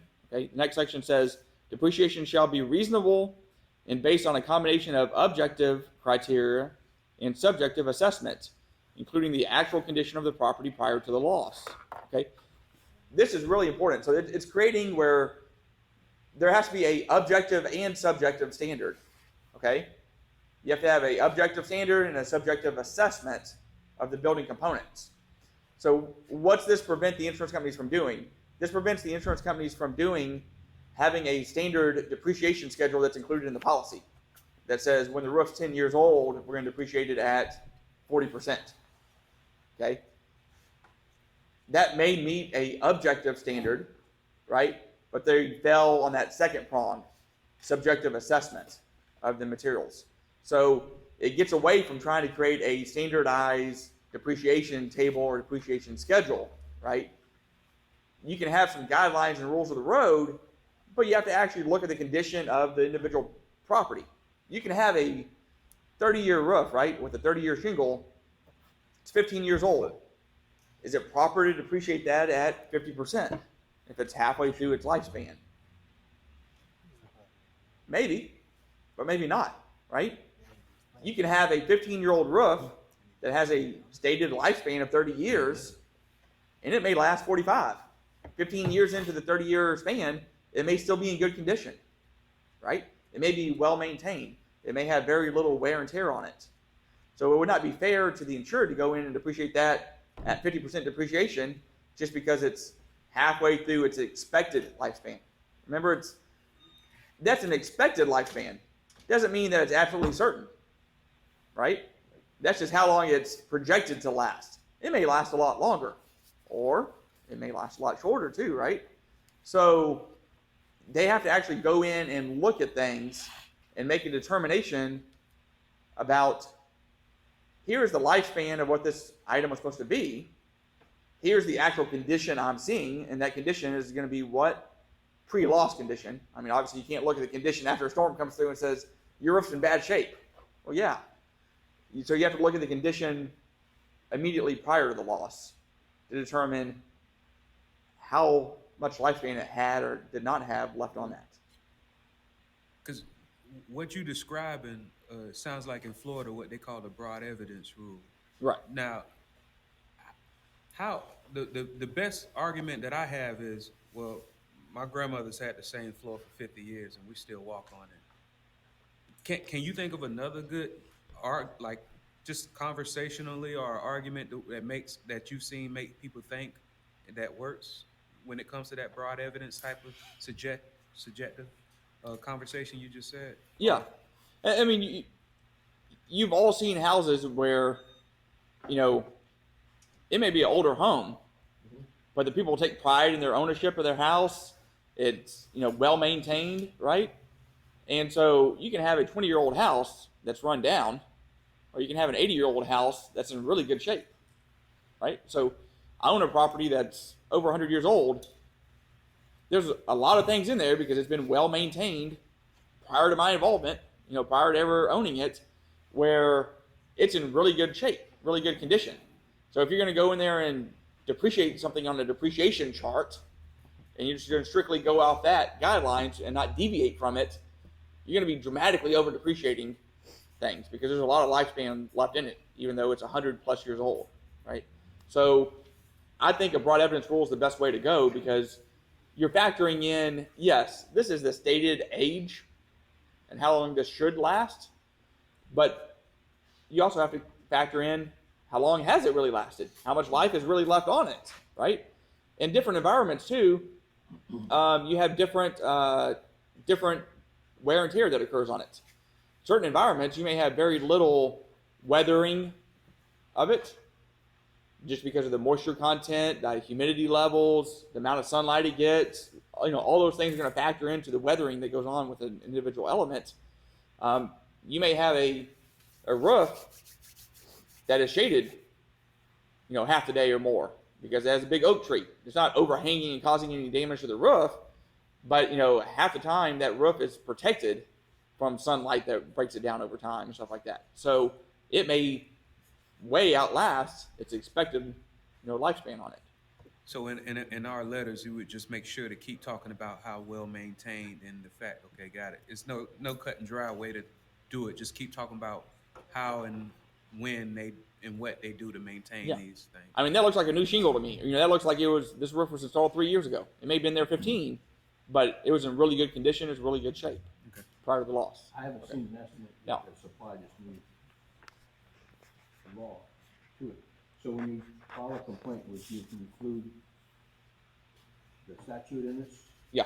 Okay. Yep, absolutely. The statute would be on the first page, right? And you would go to section B, the whole thing, right?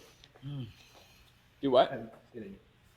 This is, like I said, all the ones I'm getting now, doesn't have this new law applied to it, so you can follow, are you following complaints in this, Cal? Following? Yeah, but I'm not gonna include any statutes Not include the at statute. all. I'm not gonna include any statutory language. I'm gonna basically talk very specifically about the policy and be very careful to, the whole thing that is the problem here is you have a group of attorneys that are afraid you're gonna get in their Kool-Aid. So they wrote these damn laws, and the laws are built just like the tax code is. If they wanna catch you, they can catch you, because there's almost nothing that you can do that does not violate one part or another of what that statute is. Now, we have sent a letter to the Department of Insurance here and asked them point blank, we're gonna be filing complaints, how do we need to do it? And they said, and we have the email, and I'll share that with y'all so that y'all have that as well from LDOI, that we can submit the complaints on behalf of the insured, but they're going to respond to the insured. To the insured. So there's a lot of things that we can do, but talking about that, and I even do that at home, I don't care where I'm at. I try to leave the statutes out completely. Now, when I talk about prompt payment or whatever, I stay within those specifically because that's what we're supposed to know. If we're not telling you that you missed the 15-day deadline in Texas, who is going to tell you? Because you're certainly not policing yourselves. Does that make sense? That makes sense. So what I would respond to them is, I would ask them if they've done a objective and subjective assessment of the condition of the roof to reach their determination on what depreciation is being applied or not applied to that claim. Ask them if they're following the objective and subjective assessment of it. Okay, just to make sure I didn't miss anything. Yep. It's not a subjective and subjective, it's and or is it or? No, so let's go back to section E here. So depreciation shall be reasonable and based on a combination of, so it's a combination, it's both, objective criteria and subjective assessment. So the objective criteria is, this is a 30-year roof, okay? We're 15 years in. So objectively, you would assume that's going to be maybe halfway through its lifespan. But then when you move it to the subjective assessment, you're going to move that halfway through its lifespan back because this is in good condition. Got it. Okay, so you're doing both. So where the carrier might try to stick to subjective, like it's an or statement, we appreciate that. Now let's talk about this because it's and. Yeah, Okay. it gets away from them just saying, hey, this is a 30-year roof, it's 15 years in, and I'm applying 50% depreciation. Okay, that may be your baseline, but then you have to do the subjective assessment. Perfect. And when you apply that subjective assessment, that's going to move things. It may move it. Now, with a subjective assessment, could that move goes it the both wrong ways, way. right? I mean, it may be this is halfway through its lifespan based upon the number of years, but this roof is shot. It's in poor condition and all of that. So a subjective assessment, is going to go both ways. Double edge. They're killing you softly with language. Yeah. The reality of what's going on is even though the roof may be 30 years, it may have literally had a shed over the top of it that covered, like Shaun was talking about, part of it, and then on the other side was a tree. So it doesn't look at all like this roof is that far. The roof is still in good condition. Looks like it probably has another 20 years on it. So your subjective observation is that, yes, this roof is 15 years old. It's a 30-year roof. But we can tell by the condition of the roof. Remember, almost every policy says the same, age and condition. They would not have put condition in there if it was not going to be a factor.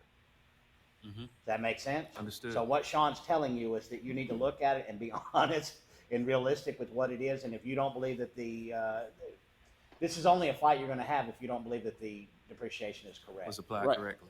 And then when it does, Shaun's giving you the backup to go ahead and go forward with that and say, okay, let's look at it subjectively. Yes, that is a 15-year-old roof, but let's look at the lifespan of it. It's 15. What is the actual condition of the roof?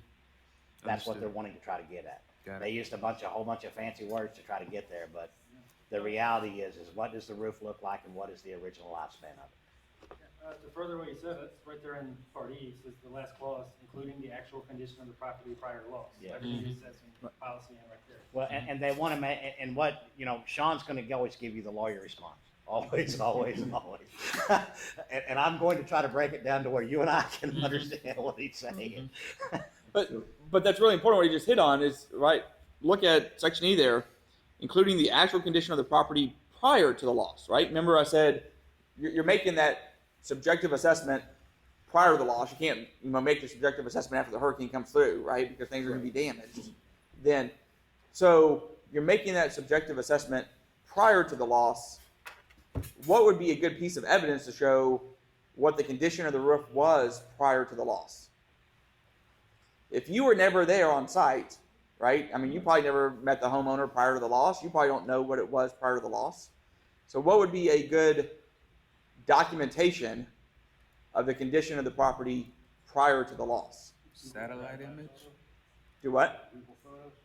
Yeah, I mean, you could use some satellite imagery. You could use some Google photos. I mean, you can at least see if there's patches there or not and stuff like that prior to it. But the underwriting file, okay, Yep. this is going to force the insurance companies to start using their underwriting file like they should be doing, And we which are- is to go back and look at it. And the underwriting file, right, helps us more than it hurts. Yeah. Right? Because if the roof was in poor condition prior to the loss, the insurance company would not have issued the policy. Or they would have issued the policy and said, take these corrective actions or we're not going to renew you when it comes up for renewal. So, He just circled you back around. yeah. Jen Psaki up here. Somebody circle back around. I should never put you in shame. I'm sorry. Oh. You're so much better than that. Question real quick. Yeah. So this is a national, Let's take a look at statute for homeowners policies? No, this is Louisiana. This is only Louisiana, because I have one in Kentucky right now that is going to appraisal for the very fact that it's an ACV policy and they appreciated a 15-year-old, 30-year roof by like 57%. And so it really matters because they're getting ACV only.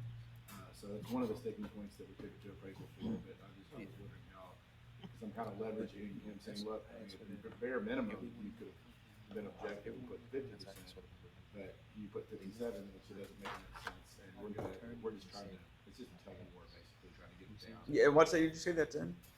Kentucky. Kentucky? Okay. I'll go back and look and see if Kentucky follows a broad evidence-based analysis for you. If you shoot me an email, I'll go back and try to check that. Okay. Yeah. How are you Bam. handling, Sean? I'm not Sean, Bob? Bob. Cal. Unfortunately, I ain't got a whole lot of caffeine in me yet. Dave, Tim, Yeah. Mike. You. Hey, you. And we're good friends. We should know this by now, but go ahead. Are you writing complaints on this, or what are you doing as far as this? We're not at a complaint point yet. No. Yeah, we're not at on any of the claims that we're doing, we're not at a complaint point yet. Okay, would you And But put it's it out to coming the probably adjuster, within or the would next you do a 7 days. complaint? Sorry? So Which one would you do, a complaint, or would you point it out to the examiner? I'm gonna circle back in just a minute. In most states, we file a complaint, right? In Texas and other states, you come taking the boot camp, and we'll talk to you about that process, or DFS in Florida, or whatever. Louisiana is a little bit different, okay? And so I'm gonna talk to you kind of a little bit later on how to document it, because the complaint process, like Cal said, is a little bit different over here. And even if you do file it on behalf of the insured, they're responding to the insured. Let not me be clear, responding to you. I think that the rules are different, but for the process that you learned that we teach in the boot camp, all this does is accelerate it. Okay. Everything works almost exactly the same as it does under any policy, but it is accelerated here because of them tying our hands.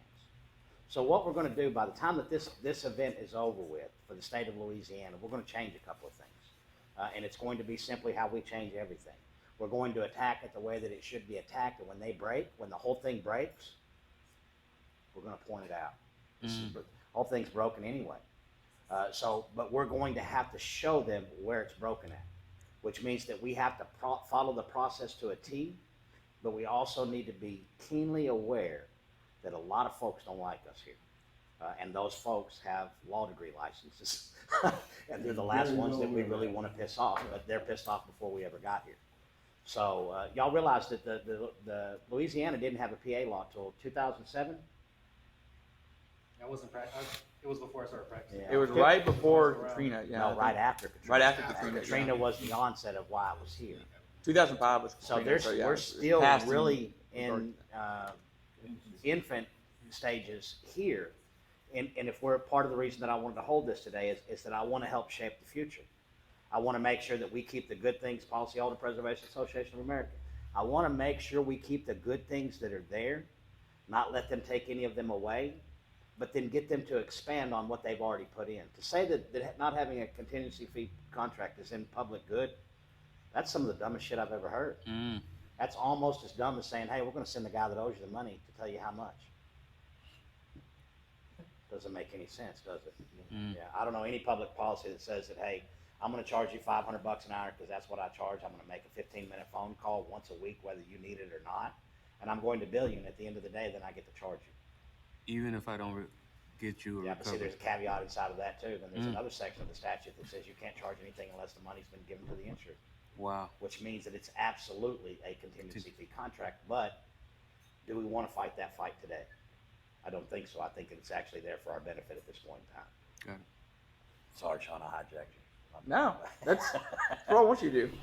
Another thing before we move on is, for the precondition of the, like, start putting to build your file, like, get before pictures from the homeowners. Like, I'm doing that now. They're saying it's, structural damage and like a little seepage, but the stucco wall's torn over and the drywall's messed up.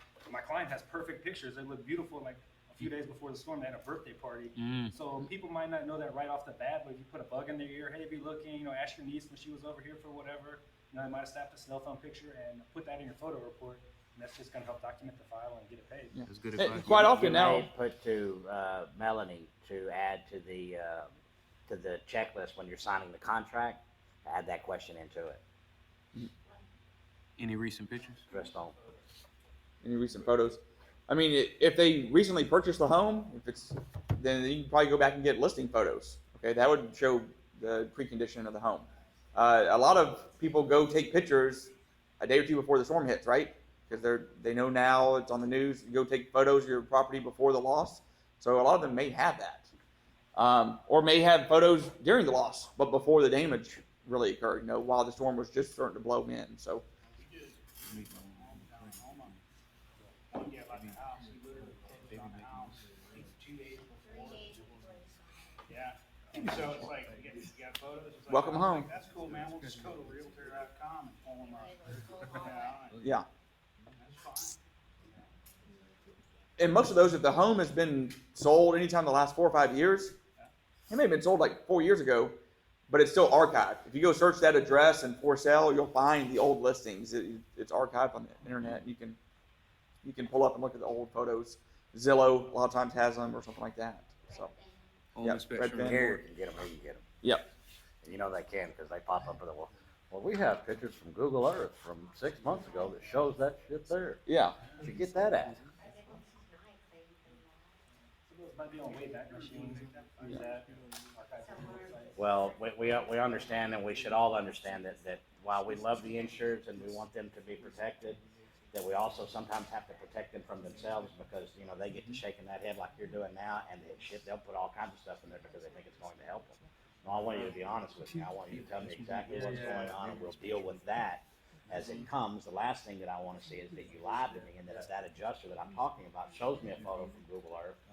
Well, for instance, you said that it knocked the shed down. And we don't have any reason to believe you got a pile of shed that's there that's knocked down. We don't have any reason to believe that that shed wasn't knocked down, so we added additional coverages. And then we go to the adjustment, and the adjuster pulls out a picture of Google Earth from 6 months ago with that thing sitting in the same state that it's in now. Yeah, then we become a liar. So it's our job to also make sure that we're not getting told if that insured gives you that feeling that they're not being completely honest, then you better do a real good job of checking out what's going on. Cal, do you ever offer to friend them on their social media? Because a lot of these pictures. What's that? Like friending them on their social media site just to get access to photos they take around their house or Yep. birthday parties and things.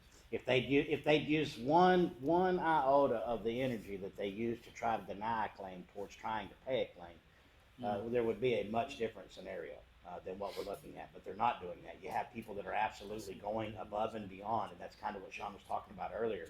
You have the law that's already there. Well, let's look at COVID-19. COVID-19, the federal government come out and did a few things. Then a few governors and a few mayors and a few city council folks took that thing and just ran crazy with it. So no matter what the original intent was, the individual brought their views, whatever you want to call them, into it and made the situation 10 times worse by their involvement. We don't want to be those people. We want to absolutely fight against it and make sure that they're not, that they don't have anything to use against you. Basically, don't throw no poop on the wall, is what that really boils down to. The valuation better be right. If it's not, it should be within human error, something that you didn't know, like the shed that we're talking about. It would not be normal for you to go and look to see if that shed was there on Google Earth, but it is how we absolutely could get popped, and then the next thing would be how you handle that. Thanks for bringing that to my attention. We'll pull it off the valuation right now. And then you have a talk with your insured about them lying to you. Yeah, part of investigating the claim is investigating it. Go fit. Right? So, even if you're a client, it doesn't matter. You know, if you don't believe that that was there before or that would maybe be pre-existing damage, I would certainly, because you're protecting your reputation, right? And so you don't want to get a reputation where And you're this- just going to throw anything at the wall and see what sticks. In this profession, that's all you have. You get the reputation of being that guy, you'll always, or that girl, you'll always have that reputation, and it will be very hard to overcome. All right. Next section here. Section E. So E1. An insurer shall not. Yeah, we're on 345, page 2. Section E1. An insurer shall not require the repairs, replacement, restoration, or remediation be made to an insured's property by a particular preferred vendor or recommended contractor when making a payment on a residential or commercial property damage claim. I wish Florida would implement this, so it's the right to repair. This is saying you can't have a right to repair, right? So the insurance company cannot demand that you use their contractor, their preferred service provider, their whatever they want to call them. Lackey, yeah. Even if that's written into their policy. Do what? We've seen it written into the policy where they have. Cannot trump state law. Yeah. And normally when we see that policy, if you've been noticing, Stephen Hodge, he's been posting a lot of good stuff on the, he always does. He literally is posting some of the policies where they changed the policy language. Yeah. And literally, if we look at what's going on, flood, the only good thing about flood, the only good thing is national. You only got one market. When we talk about all the other coverages, each state is individual, each state is different, which means that the carrier who may sell insurance in all 50 states has 50 different markets to toy with. So if I get in trouble in Texas, that's just Texas. I still got 49 other states that you got to go to a court to tell me that I can't do this anymore. So what may happen is the Texas policy may find its way, or the Louisiana policy might find its way in Texas because it's more beneficial to that carrier. And then somebody in this room would have to catch it. You think an insurance is going to catch that you have the separate policy? That's why it is imperative that we get that policy every time and we look at it, make sure that it's certified. That way you can't tell me that you're lying. So the right to repair is, they can have a preferred service provider, we'll see in the next section, but they can't demand that or require the claimant to use their preferred service provider. So section E2 says, an insurer shall not recommend the use of a particular preferred vendor or recommended contractor without informing the insured or claimant that the insured or claimant is under no obligation to use the preferred vendor or contractor to complete repairs, replacement, restoration, or remediation of the insured's property. So they can still recommend somebody. They can still say, I have a guy, I have a contractor I work with. He can get you in. Maybe it's going to take 3 months to get another contractor. I got somebody that can do it tomorrow. They can still provide that to you, but they also have to disclose that you're not required to use their contractor. Okay, so there's no automatic right to repair. Okay, if the insured wants to elect to do that, they can do that, but they don't have to. Seems like that could be a conflict of interest too, because that contractor is gonna adhere specifically to their repair recommendations rather than. Remind me once we get, I want Shaun, I don't want to keep interrupting, but remind me when we get a little bit later on in the deal where we get past the flood deal, there's a very simple way to beat the right to repair. And it's actually so simple and it only takes one time. Once you do it one time, they'll decide that they never want to do that shit with you again.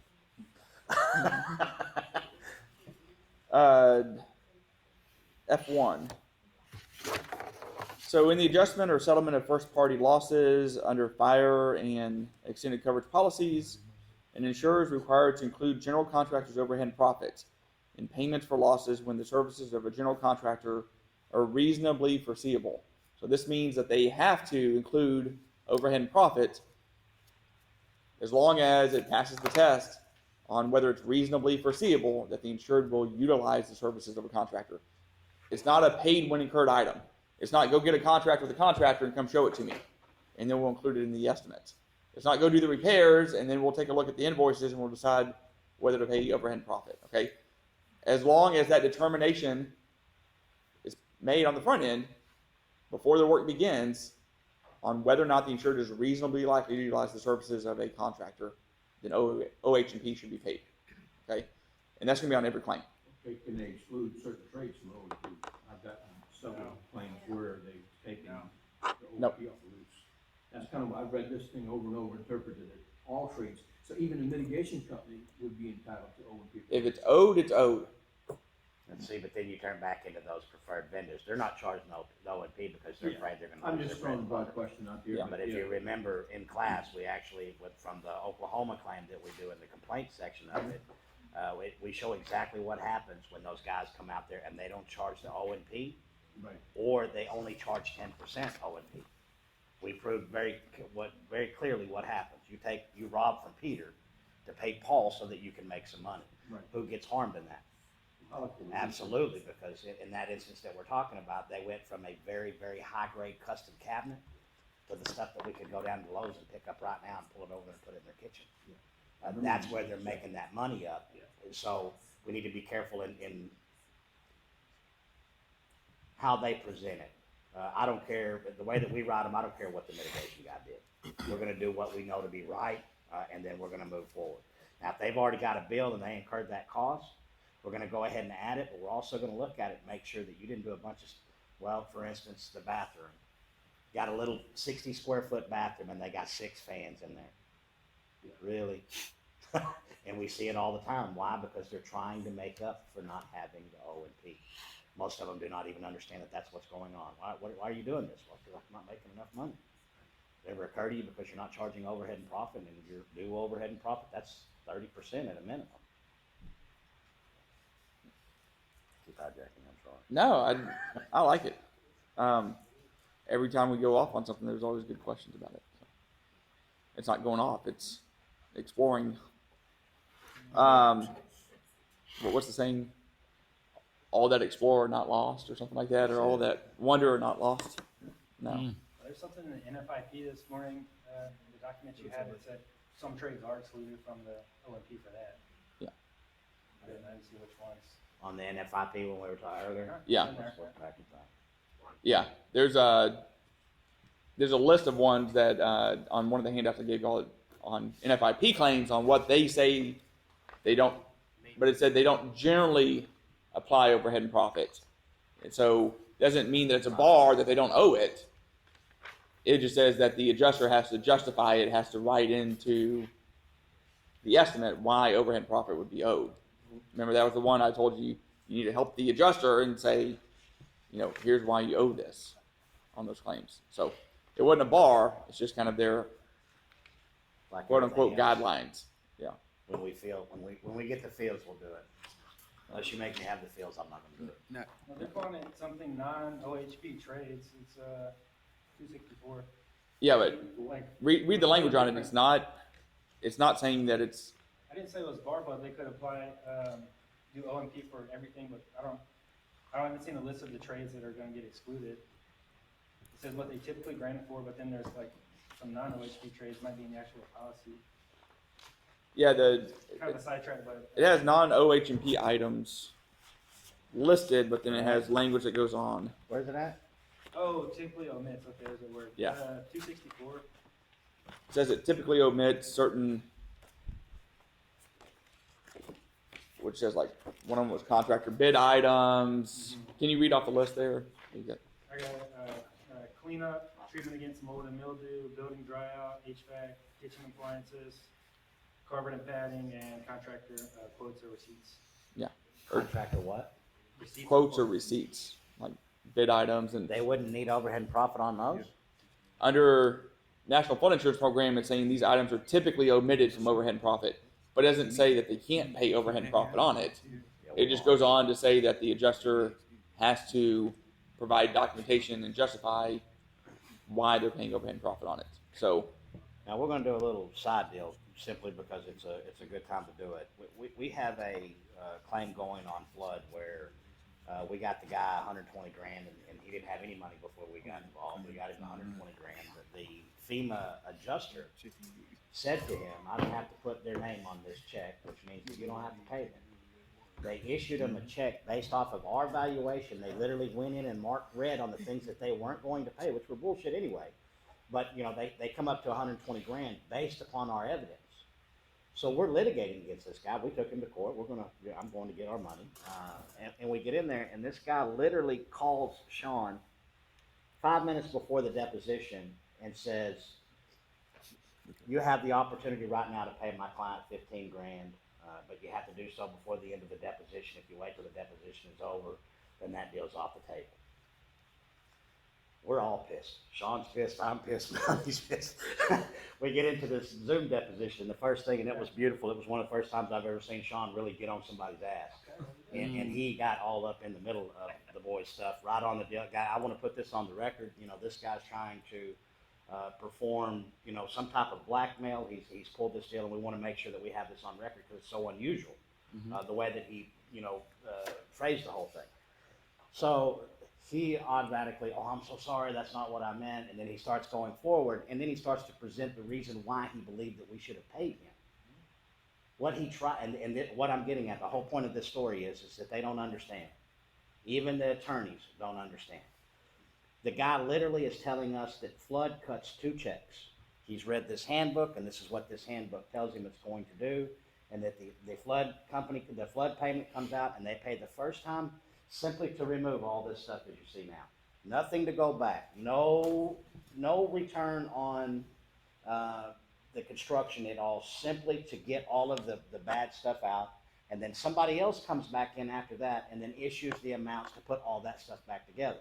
he said the initial estimate's always a remediation estimate only, you know, just to demo. And it takes you a second to get dumbed down to that level and go, wait a second.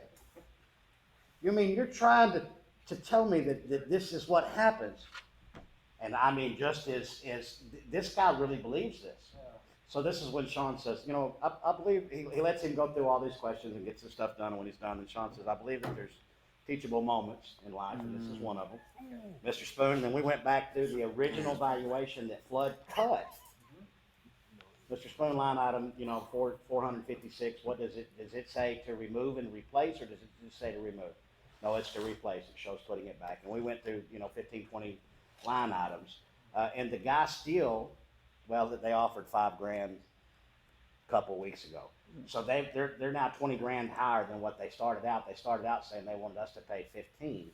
They're now to the good 5. But the guy is so completely, and to me, I don't know anybody that could read anything and come out with what he come up with. But he damn sure did. You owed him 15,000.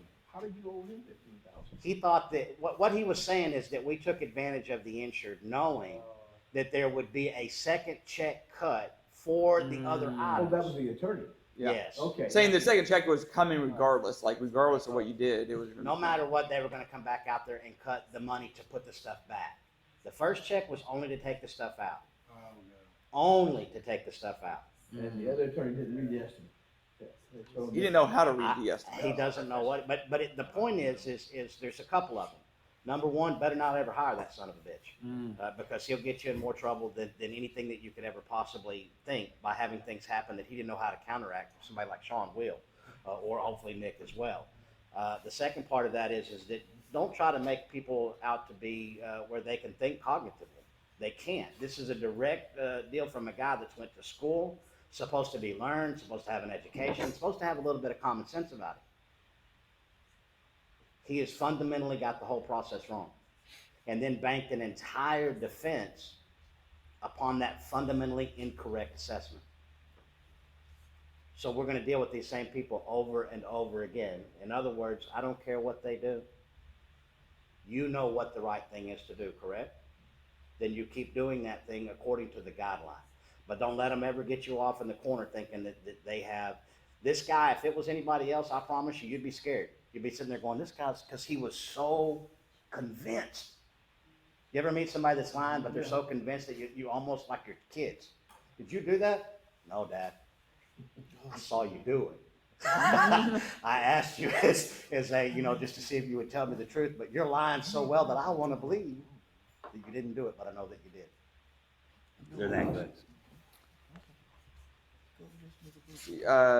Page 3, or the next page. The deduction of prospective contractors' overhead and profit and sales tax in determining the actual cash value of an adjustment or settlement is not allowed on replacement cost policies or on an actual cash value policy. So you can't deduct overhead and profit or sales tax in reaching the ACV amount. So you can't go in and calculate overhead and profit on an RCV basis and then deduct contractors' overhead and profit to reach the ACV amount. Even if it's an ACV policy, they're still entitled to that overhead and profit. Hold on, can you repeat that, please? Sure. So if overhead and profit's owed, this essentially says it's going to be owed on RCV or ACV policies, meaning that some carriers will go in and they'll include overhead and profit on an RCV basis.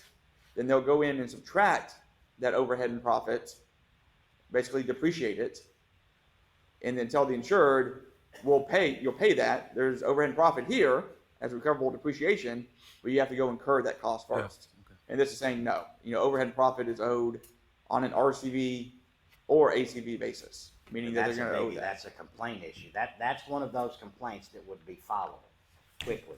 What did you do? You depreciated the overhead and profit. There's a very clear directive that says that you can't do that. And I don't have to be an attorney to figure that shit out. It says it right here. That would be one of the items that we complain on. On 345, bottom of page 3, or starting section G. So this is a section that does not take effect until January 1st, 2022. So any policies that are issued after January 1st, 2022 have to have this language in there. And I won't go over all of it, it gets kind of wordy, but essentially what it does is create timelines and deadlines for appraisal. It says that essentially that once the appraisers have been named and an umpire has been selected, they have 30 days in which to complete the appraisal. Or if they can't complete it within 30 days by agreement, they can extend it to 60 days. Okay, so this language only applies to residential claims, doesn't apply to commercial claims. And it's not going to apply to any IDA claims because it will start January 1st, 2022. But if your policy doesn't renew till July 2022, then it's not going to be part of your policy until your policy actually renews. So this is language we're saying has to be inserted in new policies that renew after January 1st, 2022. So it basically creates some timelines for appraisal, 30 or 60 days to get them resolved once both appraisers have been appointed and the umpire's been named. So, and I actually like what they did on that very first paragraph there. With permission to substitute the word company with the more accurate descriptive term for the insurer. Why do you think they have that in there? Insurance company is very good about misleading people. Think about a mold exclusion. We don't cover mold, and then you have big black bold block lettering saying we don't cover mold. How many of you do know a loss that started with mold? Not too many. It doesn't happen. There has to be a catalyst. There has to be something that occurred first, which is the covered loss.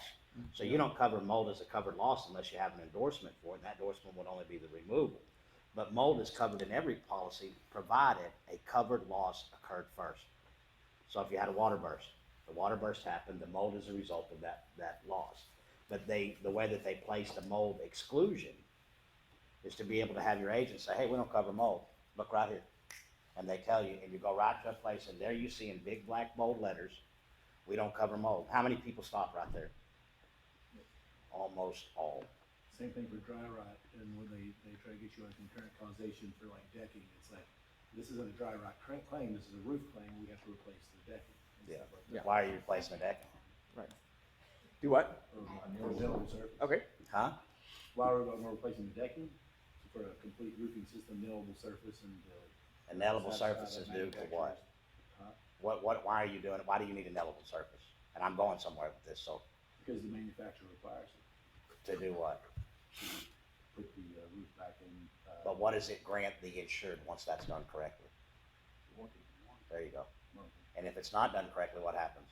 Well, they have no one. No warranty. Kind of like So- that thing I posted yesterday, when these homeowners go through a windstorm in excess of the wind rating or the warranty, they automatically lose that warranty, and that warranty is tangible. It's direct physical damage. Yeah. The covered loss is the wind. If you have a 74-mile-an-hour rating on your shingle and it was 76 recorded, it's done. Mhm. Not a patch, not a part, the whole roof needs to go. Yep. And if the whole roof goes, then that decking that's underneath it needs to go with it. Why? It's no longer, nailable is one thing, what you really need to use is solid. So it's. Solid deck. If you have a solid deck, if I have a deck that had 500 holes from the roof before it, are we now talking about a solid deck? Absolutely not. Where are those holes at? I'm not talking about 3, I'm talking about 1. Yeah. Yeah, when we put the shingles back on, where do those nails go into? The same nail line. Same nail line. Yep. Yes. That's true. The Stephen worst Hodge has a good absolute video on it place showing it. possible. Yeah. Now Stephen went a bunch of route. He literally showed, and I don't want to get into the technical part of it because I don't want everybody to have. The whole point of the boot camp is to have people that can come in, and you shouldn't have to be a roofing specialist to be able to go get a roofing claim paid. You should be able to rely on what the policy says and what the facts are and go with that without having to getting into this whole technical difficulty. Okay, if we look at this video from Stephen Hodge, he shows what happens with each one. We would rather it be very simple. Is it a solid deck anymore? No? Okay, then you're replacing that deck. No other argument, no other back and forth. I had lunch with a roofer the other day, and he showed me a building code. It's gotta have the decking has to have a stamp to be the certain grade. I haven't looked at it close since then. Yeah, but I want him to stay away from that Why? because I don't want him to talk about code upgrades. That was my whole point. I was asking him to go to the warranty information because I don't want them going to code because it's not a code issue. It's a manufacturer's issue to put you back. If you had a warranty before, then indemnity requires that we put you back. So I don't want them to come back, and even though it would be an improper denial, they try it all the time and say, well, you don't have code upgrade, so we don't owe you for that. It's not a code upgrade. This is indemnity. This is putting you back. But it just takes away, the whole concept of the boot camp is let's put you in a box, and then let's remove everything out of that box for you to climb out of. So we try to make sure that that box is nice, tight, and there's 2 options. Pay today what you owe, or pay tomorrow with everything that comes with that, the consequences of your action. Go ahead, Sean. You got a question? Well, honestly, we actually had a prior fire, so we did it repairs to it because it was only a liability, so we had liability policy, so they did get repairs. He said, okay, my friend. Charged the framing and the sheeting, we put in for the sheeting. Bien, mi amigo. We put in for framing as well. We put in the framing as well. Can y'all speak up just a little bit? Yes. I'll let Well, we put in for the framing as well because it's all that in. framing holds up all that other stuff. Was it charred before? Huh? Was it charred before? Well, I don't even know when the fire happened, years ago. 9 years ago. But it was standing before the windstorm. Yeah, and so, yeah. So it wasn't charged from the storm. There was a prior claim. Yeah, there was a prior claim, they never made the repairs to the, now the charge for that, of the main roof didn't collapse, it's the part on the slope that collapsed due to the windstorm. We have photos that it was standing prior to the storm and then after the storm, it's just not there. Was it serving its intended purpose at the time of the storm? Holding the roof. It's holding the roof up. So if your car has a big scratch on the side of the door, you pull out of the parking lot and somebody T-bones you right where that scratch was, you still open the door. Right. They have shown. All right. Let's look at Act 402.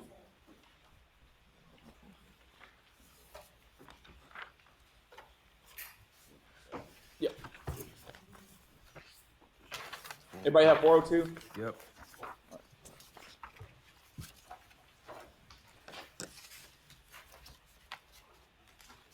Okay, This is so one of my favorite ones. So these were like sister bills, 345 and 402. So these were both enacted here in Louisiana at the same time. So they're both now effective. Start on line number 9. You'll see the line numbers on the left-hand side. So starting about line 9. Standards of conduct, acknowledgement required. Section A says, the following standards of conduct shall be binding on all claims adjusters. An adjuster shall not have a direct or indirect financial interest to any aspect of the claim other than salary, fee, or other consideration established with the insurer. That's pretty standard. Number 2, an adjuster shall not require any interest in, an adjuster shall not acquire any interest in salvage of property subject to the contract with the insurer. Number 3, an adjuster shall not solicit employment for, recommend, or otherwise solicit engagement directly or indirectly for an attorney at law, contractor, or subcontractor in connection with any loss or damage for which the adjuster is employed or concerned. All these are pretty standard. I'll kind of highlight the ones that are different and are kind of noteworthy when we get there in just a minute. Number 4, an adjuster shall not solicit or accept any compensation directly or indirectly from, by, or on behalf of any contractor, subcontractor, engaged by or on behalf of any insured. Number 5, an adjuster shall treat all claimants fairly. That's a really good one, okay? I mean, should be common sense, but the fact that it now carries the weight of, the force and weight of law is really good for policyholders here in Louisiana. So, an adjuster shall treat all claimants fairly. Let me ask you, do you think that we maybe could get an audience with Donlin and see if he will issue claims handling guidelines that are not in the statute so that we can use those?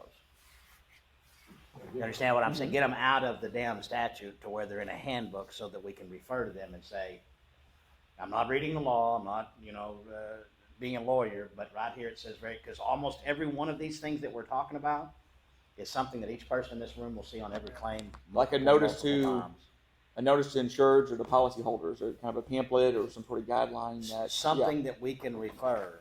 I think Donlin is in a flux state right now where he's pliable under a couple of different areas, and I think if you can prove the benefit of what we're saying, and a lot of it will be to keep the court system unclogged. If you've got to get a judge or an attorney to say that you're violating these things because they're an attorney, you're literally going to clog up the entire legal system because we can't talk. You've tied our hands, and we can't even go to the most mundane of things and say, hey, did you handle this honestly? Yeah, I know you lied about everything that you did. Mm-hmm. So, you think maybe that's a possibility? Yeah, we're trying to set that up. Something like that too. Florida's got a beautiful thing like that. Yeah. You have to give the claims handling guidelines to the insured within 14 days of filing a complaint. It was one of the best ones that we had.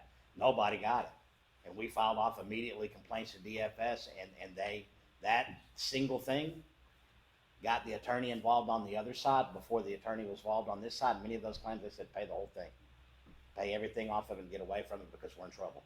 We started out the claim bad.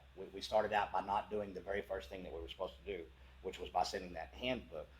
It's only going to get worse from here. There's no better spot from here to go. He's been issuing directives recently. I think I have it on my phone actually, of it, just reminding the carriers of the good faith and duty of good faith and fair dealing, bullet point stuff. It's not really specific to adjusters, but it applies. See, and he could put a bulletin out, and because the bulletin addresses the insurance industry, and it's not a statute, then I feel that we could take that and use that in our everyday claims handling, and it would only be beneficial to the insurers.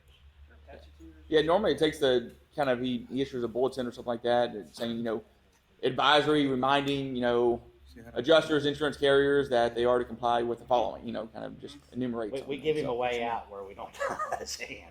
I found out a long time ago, putting them in corners doesn't do very good for me. Nobody likes to be in the corner. Now they come out fighting, and no matter what we did, we had they messed with me in Tennessee over my license. They didn't want to give me my license. They sent out the deal denied, and I called Shaun and I said, "You son of a bitch, I said, so give me some advice here. Should I literally attack them and go running after them and try to beat the shit out of them in the media? Or should I hire the attorney and let it go the route that it should? You should hire the attorney, Cal. And he was absolutely 100% right. If I would have, done the Cal thing and went out and called these people out and got them involved, we would probably still be fighting that battle. But because we didn't, I went and paid the attorney over there. They went and put literally the day that we submitted to them for to review the application again. We got a letter sent out in the mail that very. They didn't even send it to the attorney. Was shocked. What the hell happened? I'm the attorney of record. They didn't even send this stuff to me. They sent it straight to you. They approved the license that day. Now, it cost me some thousands. It cost me some time.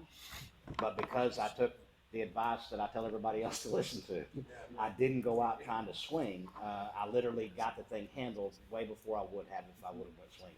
Now, some instances, and that's why I asked them, some instances there's no choice. We need to go ahead and come on out swinging. That was not one of them. Number 6, an adjuster shall not provide favored treatment to any claimant. Number 7, an adjuster shall adjust all claims strictly in accordance with the insurance contract. They should be doing that anyways, but what's the importance of this? What's the takeaway? It codifies the fact that your claims manual, your claims guideline, my supervisor said, the desk adjuster said, we don't pay for this, or we don't pay for that. It says they're supposed to adjust a claim strictly in accordance with what? The policy, the insurance policy, not their claims manual, their claims guidelines, what their boss told them, what somebody else told them. I had to work, leave me alone. This sounds like they're saying, Aaron and Sarah, here's the sections for you guys, right? Yeah. That's why we always told our We're not even homeowners, allowed to submit have claims your without. contractor contact us, an assessment, we'll agree with it. So anything they're paying or not paying, they should be able to reference back to the policy itself, right? If they're giving you a position, that position ought to be bounded based in the policy. If it's based in anything else, I don't care what it is, it's in violation of this. So think about what we already do with the process. And the closing on our exactment, what does it say? Please respond to any denials in writing and be specific to the item. See, we've already addressed much of this stuff is already in the process there that you're already doing. Shaun is merely pointing it out for the people that haven't been to the boot camp and what's going on. But if you've been to the boot camp, almost everything that we're doing, that he's talking about doing, what are you doing already? Already. That thing, yeah. Protect the insured, right? This was for the people in the No. cheap seats. Number 8, an adjuster shall not approach investigations, adjustments, and settlements in a manner prejudicial to the insured. So I call them outcome-oriented investigation. They already know what they're going to do before they even got out of their truck, right? They already came there to deny the claim or underpay the claim. So, conducting the investigation where it's prejudicial to the insured. With the winter storm claims in Texas, I got a lot of State Farm cases, got a lot of farmers cases. First question, when I deposed the adjuster, did you bring a moisture meter to the investigation? No. Did you bring a thermometer camera to the investigation? No. So this requires them to conduct the investigation in a way that's not prejudicial to the insured. Is the insured prejudiced if you show up to a water loss and you don't have a moisture meter?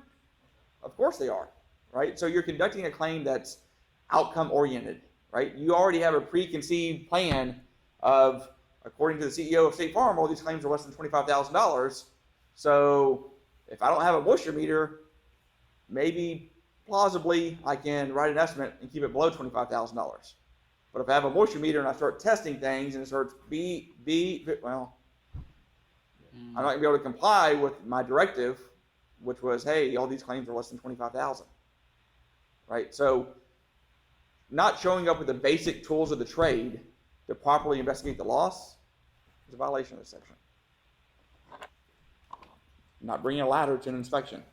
Or using ladder says somebody else, if using that other person is not leading to a complete and thorough investigation of the loss, right? You can use other people to help scope or help investigate things, But if they're doing an inadequate job, then that's also a violation of this section, right? Because you can't rely upon an inadequate investigation. Number 9, an adjuster shall make truthful, unbiased reports of the facts after completing a thorough investigation. So, one, they should be rendering an opinion until they make a complete and thorough investigation, right? So they shouldn't have preconceived notions or determinations that are going on. But it says that they have to make a truthful and unbiased report of the facts. So the facts are the facts, right? They don't have their facts and some other facts. So this is pre-existing condition, this is wear and tear, right? What facts do you have to back that up? If you're saying that this is, in fact, wear and tear that caused this damage, right?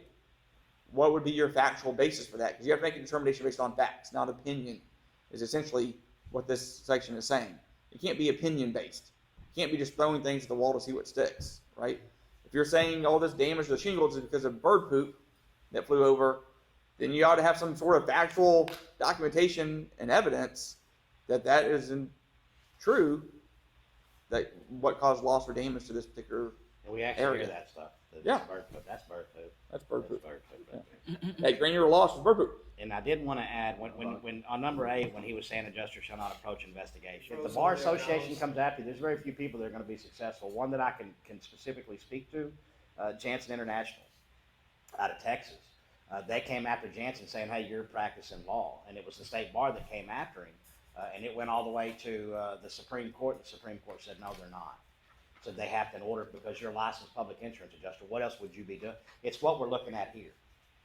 If you can't interpret the statute or what's supposed to be going on, then what are you doing?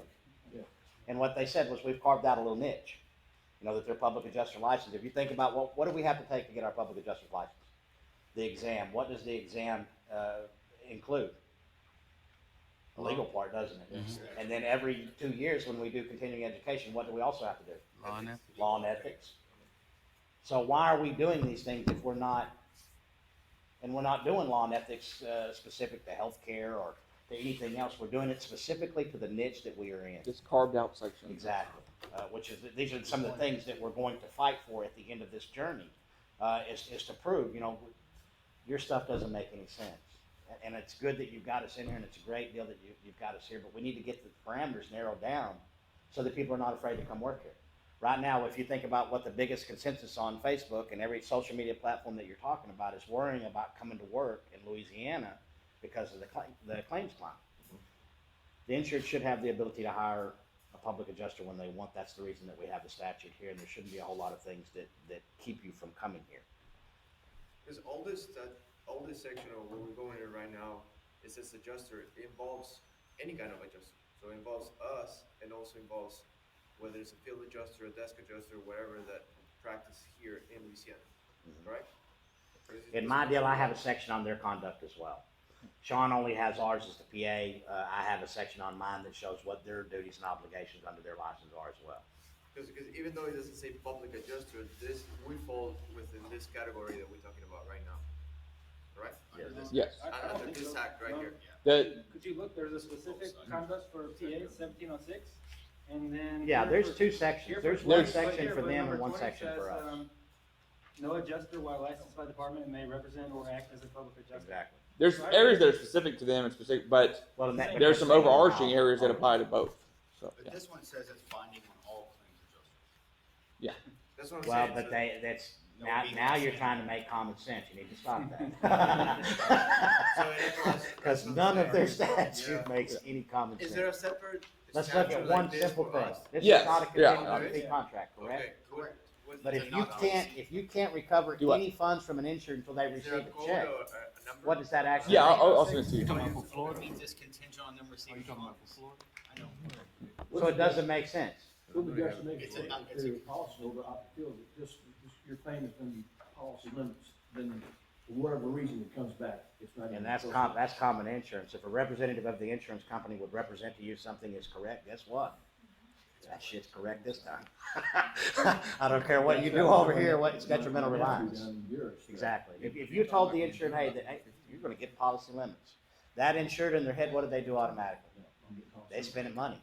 No, they're not thinking about, they're spending money already, which means that anything that would come from after that point would be detrimental to them because they believed they had this coming. Now, remember what would have to happen before we could get this to go?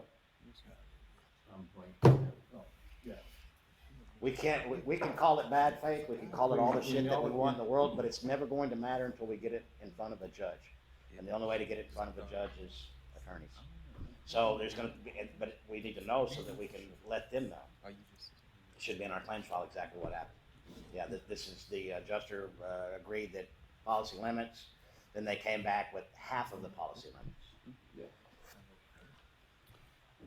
So, number We got a 10. 1:15 lunch meeting, 115? you know, Okay. that's 1:10. All right. I'm actually almost done. Well, I don't know. Okay. I can get through it. Hold on. Yeah. I can do it. All right. Number 10. An adjuster shall handle every adjustment and settlement with honesty and integrity without any payment other than what they're entitled to for compensation. Number 11. An adjuster, upon undertaking the handling of a claim, shall act with dispatch and due diligence in achieving a proper disposition of the claim. It means they have to get after it. They have to start adjusting the claim. Okay, they have to act with dispatch. Again, a lot of these are common things. You're like, okay, this makes common sense, but it now carries the weight of law, right, behind it. So because before, while it made common sense, it may not have been the legal standard. Now it is. So the adjusters Number are 12 's a after doozy. I love number 12. claims that are already come up Right. 2 months later. Yeah. Are they acting with dispatch if they got their name is tagged to 100 files, but they haven't gone and done any investigations, they haven't gone out and done that? Y'all act like y'all have somebody in mind over there. They did investigation, it just never wrote the report. Yeah. Wow. 119 and one. Wow. Yeah. And was handing them out, outsourcing them for other people to write. Right. Number 12. His social media's gonna beat him up. Oh, I'm hoping we get one of his claims. Yeah. So hoping. So Isn't that terrible? I bet. Like I'm dying for a QBE claim. Hang around and Hey. it'll happen. an adjuster shall promptly report to the department any conduct by any licensed insurance representative of this state which violates any provision of this title or department rule. So this makes it mandatory reporting. It's not discretionary. It says shall, right? The word there is shall. So that means it's mandatory. So that if an adjuster, a desk adjuster, a field adjuster, doesn't matter. If an adjuster out there knows that others within their organization or others they're dealing with or others they've witnessed are violating the section, it's mandatory reporting. They are to report it to the department. It's kind of like, child endangerment or child abuse. There's certain mandatory reporting requirements. If you're a doctor, if you're a nurse, if you're a school teacher or school administrator, and you witness some sort of abuse, you can't keep your mouth shut.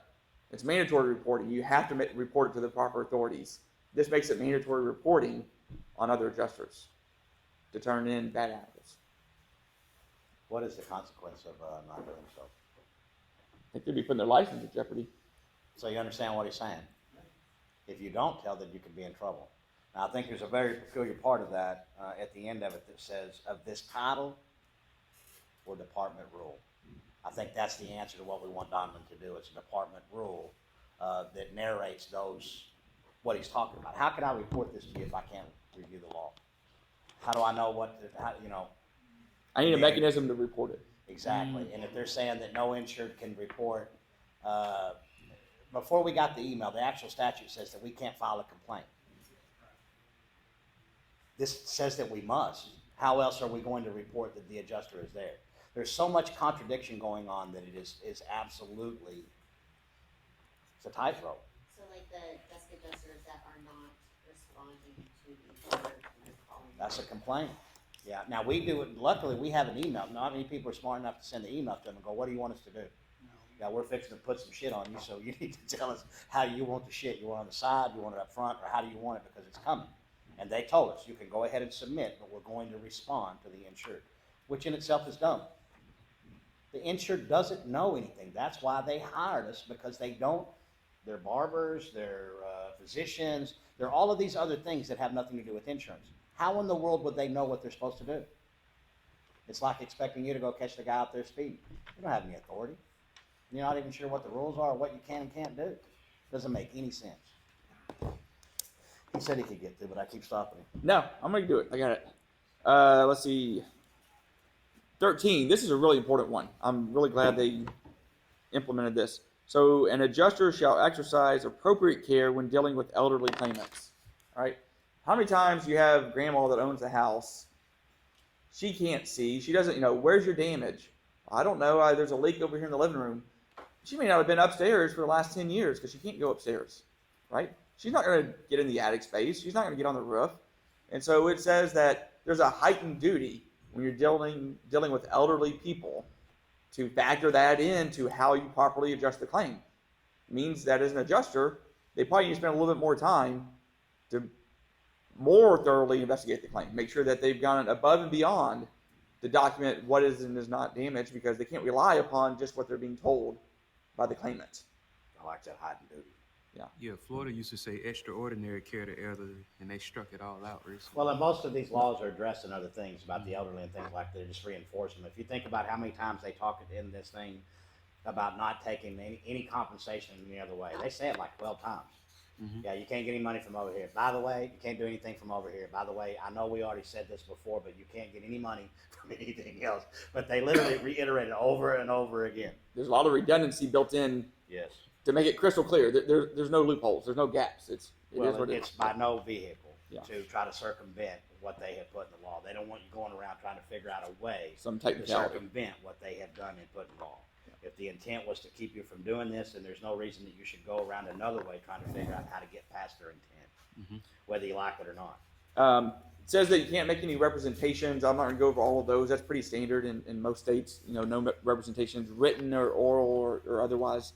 But two more I want to highlight real quick. Flip over to the next page, number 18.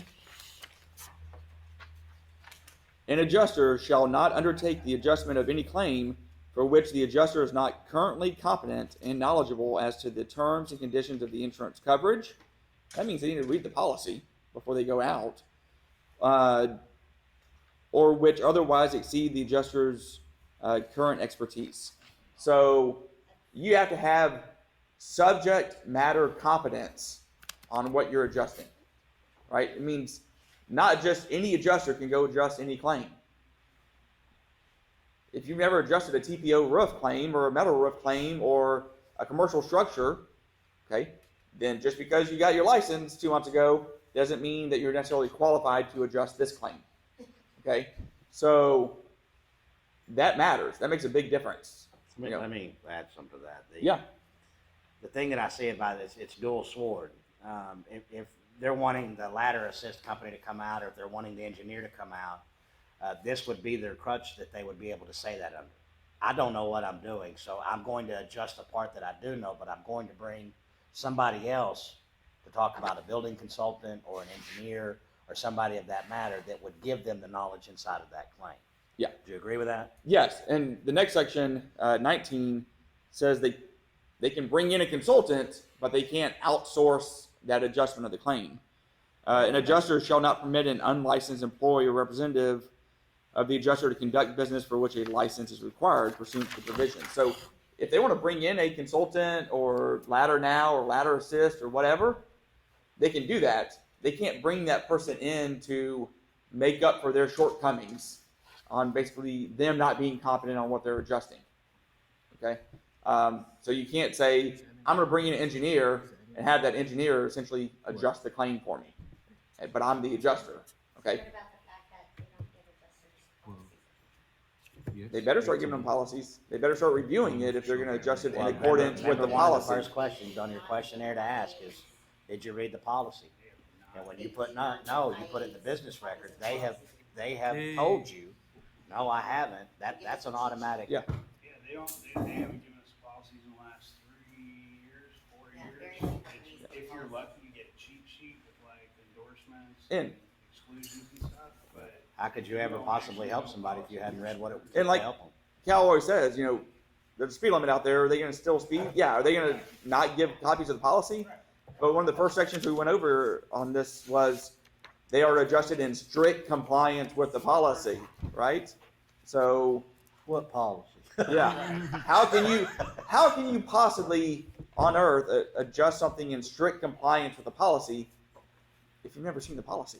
And even more so, how can you deny anything at all inside of that policy without first having read it? Yeah. You can't. You're making assumptions, and those assumptions, because you didn't read it, then you go back to number 18.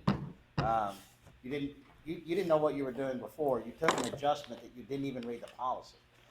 Y'all covered yourself so many times that it's simply because y'all are both very anal about everything that you do. That's a good thing. Any time that the adjuster told you, hey, remove something, what did y'all do? Yep, and then you logged it, you have what in your database? The original You have every ESX that you ever did, so if they come back and try to blame it on you, yeah, This no, you year have the was deal. Yeah, you be listening to frustrating me. for Carl when we were rewriting our, See, do I do any of that with y'all? no. And I actually tell y'all to take stuff out, do I not? There's more of me telling y'all to take stuff out than there is to put stuff in. Or explanations on why are we doing this or They why are were we doing rewriting that. our narrative on what we saw. Like complete, not changing a word, complete Yeah. rewrite. Yeah, the adjuster, field adjuster said there was no damage. Why do we write this estimate then? Yeah, I was just What- like, what why is did it? I write? For the heck of it? Which carrier was that? All of it. Oh, yeah. Oh, yeah, but. That's the easiest answer, all of it. All right, let's take a lunch right quick. Honey, we'll start back up when we get back.